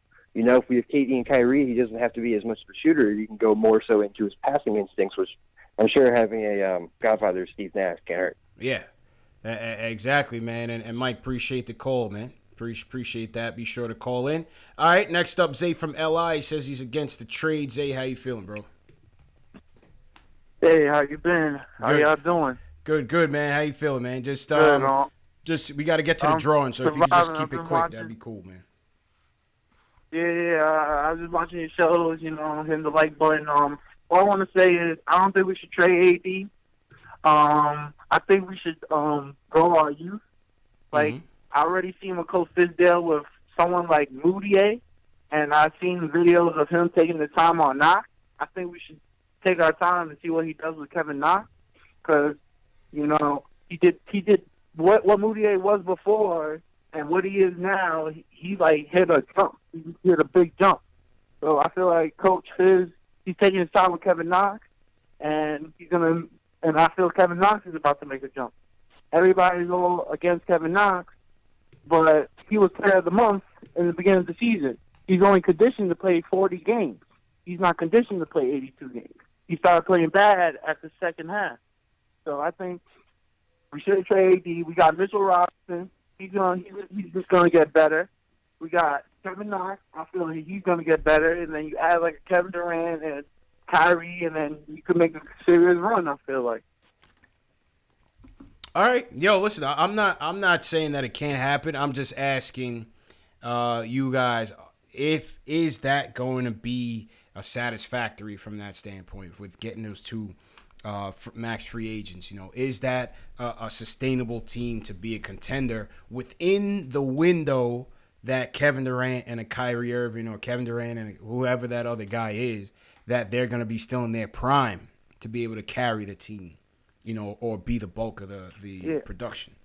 I feel like Ninja, and I feel like Ninja P, he be making moves too. You know, who knows? He might even get like a Patrick Beverly under the sneak tip.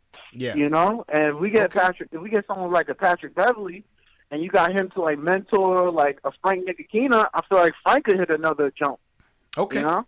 All right. Like if we have, I mean, don't sleep on Ninja P, man. I mean, he did magic with what little we had. So Never, man, never. Picture him actually having assets. Okay. Appreciate the calls. Having assets, having talent. Appreciate the call, man. I get it. Michael Parker leaves us a super chat. He says he's got the gut feeling that after player workouts, Memphis may decide to draft Barrett over Morant. I don't know. I would definitely take Ja Morant as a consolation prize for sure. It seems like Memphis is set. It seems like they're set on Ja Morant. You know, obviously they're trying to get Conley out of there. He's making way too much money, and he's coming down from his prime. Ja Morant, they clearly see as the future. So I could see him as that building block with him and Jaren Jackson. That makes a lot of sense. But maybe they do become high on RJ Barrett. We'll see. We'll see, man. Shout out everybody who's tuning in. We got over 600 people tuning in right now, so appreciate the love. Once again, this is a special edition Knicks Fan TV. We are celebrating 10,000 subscribers. We're also covering this past week's news, so hit that thumbs up for your boys. If you're new in the chat, hit that subscribe button. Hit that hashtag new so we can shout you guys out. And also make sure you subscribe, because in a few minutes, one lucky fan is going to walk away with a $50 NBA Store gift card, and I'm going to give that away after this phone call, after we hear from Brandon from Miami, who wants to talk about the AD trade. Brandon, how you feeling, bro? Hi, it's me, Brandon. Yeah, how you doing, man? Hi. A little background. I'm from New York. I live in Miami. Okay. So the plan. All right, sorry, man. You got to get to the point. Zoe from Baltimore, what's going on? He wants to talk about Frank from. Zoe, go ahead, finish this off, man. Yeah, man. Just first of all, thanks for having me on the show. Yeah, no problem. I was just gonna say, man, looking at the playoffs right now, with the teams that are remaining, you know, there seems to be a recipe for success, and that's really putting the required expectation on your star players.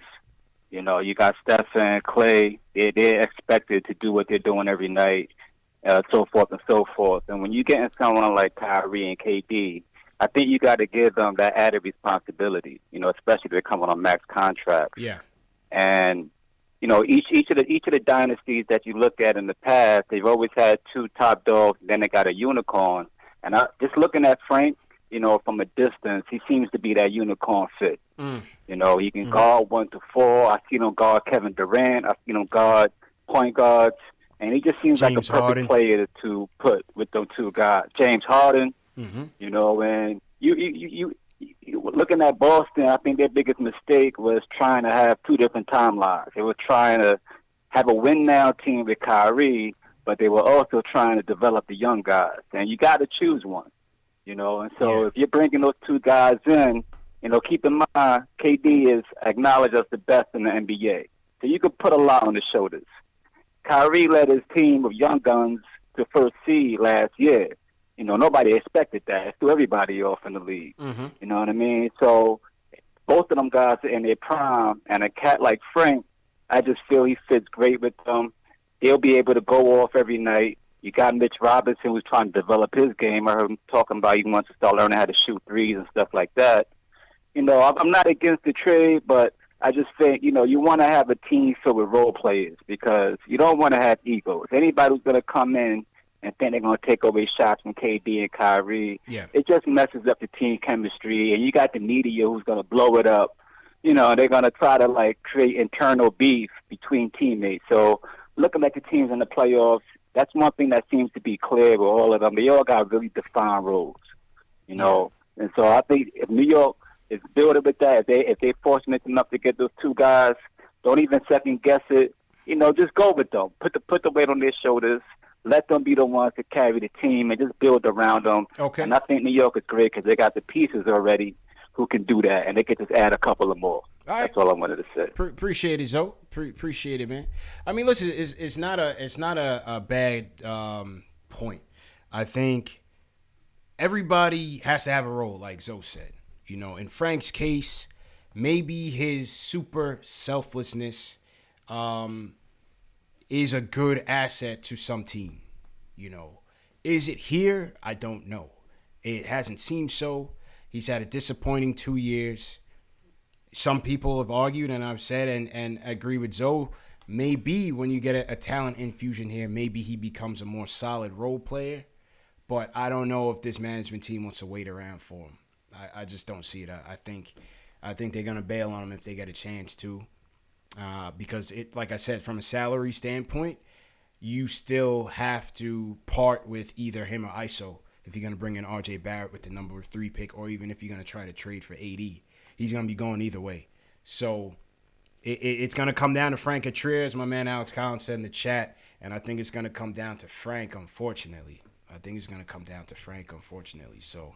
But good points, Zay. Good points. Brandon, my fault, man. We got to keep the calls moving, and sometimes if not feeling the vibe of the call, we got to switch off, man. So I didn't mean to be rude and cut you off, but just letting you know, man. Next time you got to be a bit more intentional with your point, and then we can get you through. You know what I mean? All right. For those of you that are trying to win the gift card, we're about to wrap up the show in a second. Make sure you subscribe. And then fill out your information in the form, because I'm about to gather up all of the contestants right now, and somebody's going to walk away with that gift card, man. So, Dave, just put the link in the chat, and let's see who is going to win. But before we get to that, one more item on the news front, free agency-wise. Scary Terry was on the Jalen and Jacoby show. And, obviously free agency's coming up for Scary Terry on the Boston front. And here's what he had to say in regards to his own restricted free agency status. Could you see yourself living here in New York City and playing for the New York Knicks? Yeah, I definitely can.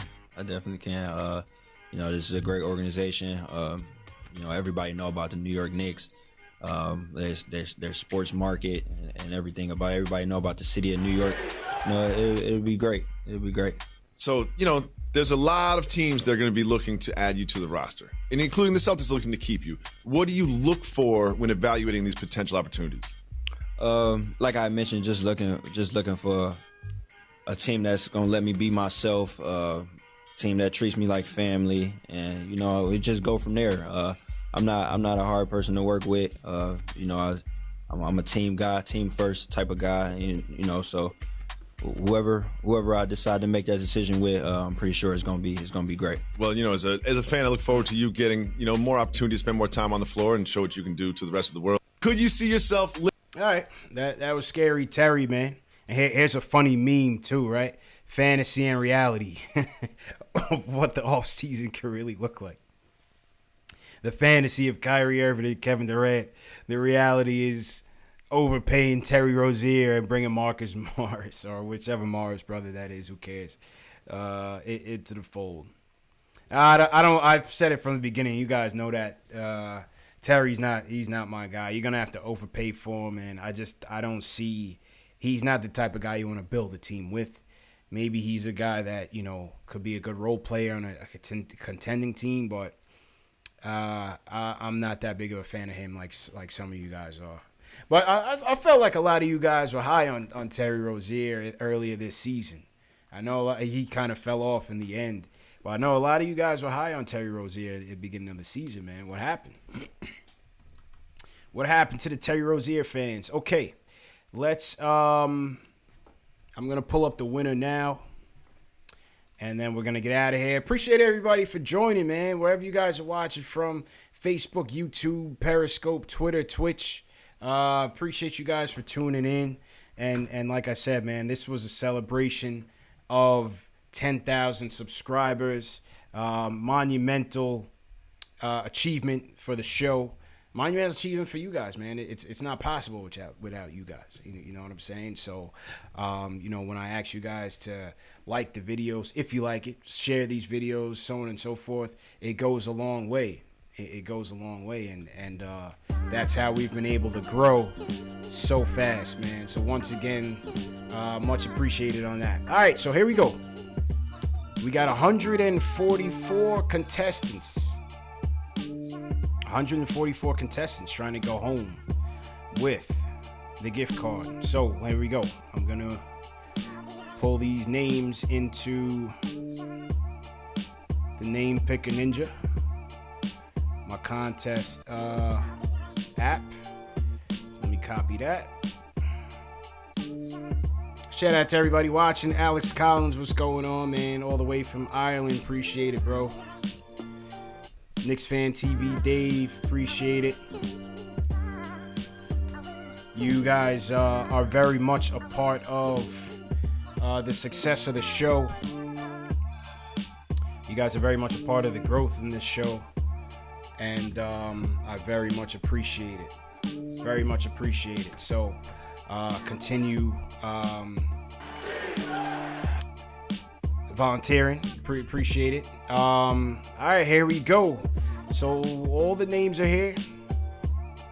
Let me make sure all of them are here. All right. Let's make sure we clean these up. Clean out the empty space. Make sure we clean out the empty spaces. All right. Here we go. Who's gonna win? Who you guys think is gonna win, man? Lord Scientist, appreciate it, man. I don't know why this thing is all spaced out like that, but let me clean this up. And let's go. I see Brandon in here. Well, Brandon, I know I cut you off the phone call, but hopefully you win the $50 gift card, man. Maybe that'll be a nice consolation prize for you. All right, here we go. Let's clean up all these blanks in here so we don't have any false positives. Alright, here we go. I don't know why this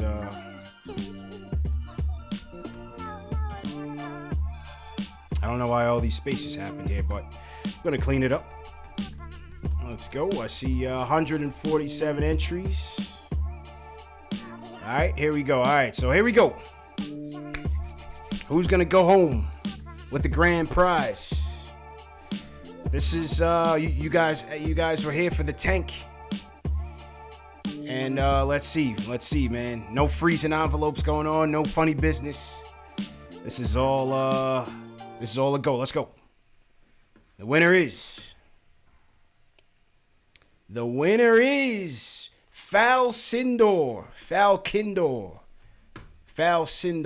I don't know how to pronounce that name, but you will be going home with $50 gift card from the NBA store. Put that towards a KD jersey if all goes well, man. Put that towards a KD jersey. So once again, Falcindor is the winner of the gift card. Winner of the gift card, man. But listen, there will be plenty of opportunities for you guys to win. You know, we partner up with Statement Games. We're going to be playing more trivia games during next season. We're also going to be doing some other giveaways and raffles and stuff. There's going to be plenty opportunities to win prizes over the course of next season, man. So don't even trip. I'm also giving away 2 tickets to the NBA draft this year for those of you in the NYC tri-state area. So stay tuned for that as well. Man. So anyway, that is today's show. Once again, man, appreciate all the support, all the love. Share these videos on your social media. Let's bring some more Knicks fans to the fold. Hit that thumbs up button. Subscribe to the channels. The show is also available in audio format on Spotify, iTunes, Google Play, and Stitcher as well. So subscribe in the podcast form. If you guys are going to work tomorrow, you want to listen to it, you can do that. The store is also open. Check out the Knicks Fan TV merch. The Mitch Please t-shirts and hoodies have been flying off the shelf. Alex Collins bought one all the way in Ireland. We do ship to the European Union, so for those of you in London and Ireland and the UK, you guys can order that as well. Canada, you guys can order that as well. So get your Mitch Please t-shirts. And yeah, man, definitely once again appreciate the support from everybody, man. You guys have been tremendous. Let me shout some people out before I get out of here for sure. Shout out to Sammy Soso, Brian P, Game and Grind, appreciate it. Quiet Money, thanks again. Frank Matos, always in here. Lord Scientist, you my guy. Angel A1's Roman, thank you, man. DJ Sin 6, Chris Mineo, appreciate it, man. John Talento, you're day one, appreciate it. TM, my new moderator. TM, thanks for holding it down. Dr. Carpy, appreciate it. Famous, thanks again. Steve Stark, the realtor, appreciate it, man. The King, State of Mind, appreciate it. Rome Data Takeover, thanks again. Frank White, Carlos Ortega, thank you again. Listen, man, there's going to be more content coming up on the channel. Just stay tuned. Hit that notification button so you don't miss any uploads. We got Moke Hamilton will be the next guest on the summer series. He'll be here Sunday, June 9th. So that'll be about 3 weeks from today. So stay tuned for more. And yeah, man, thanks for everybody for tuning in. Peace.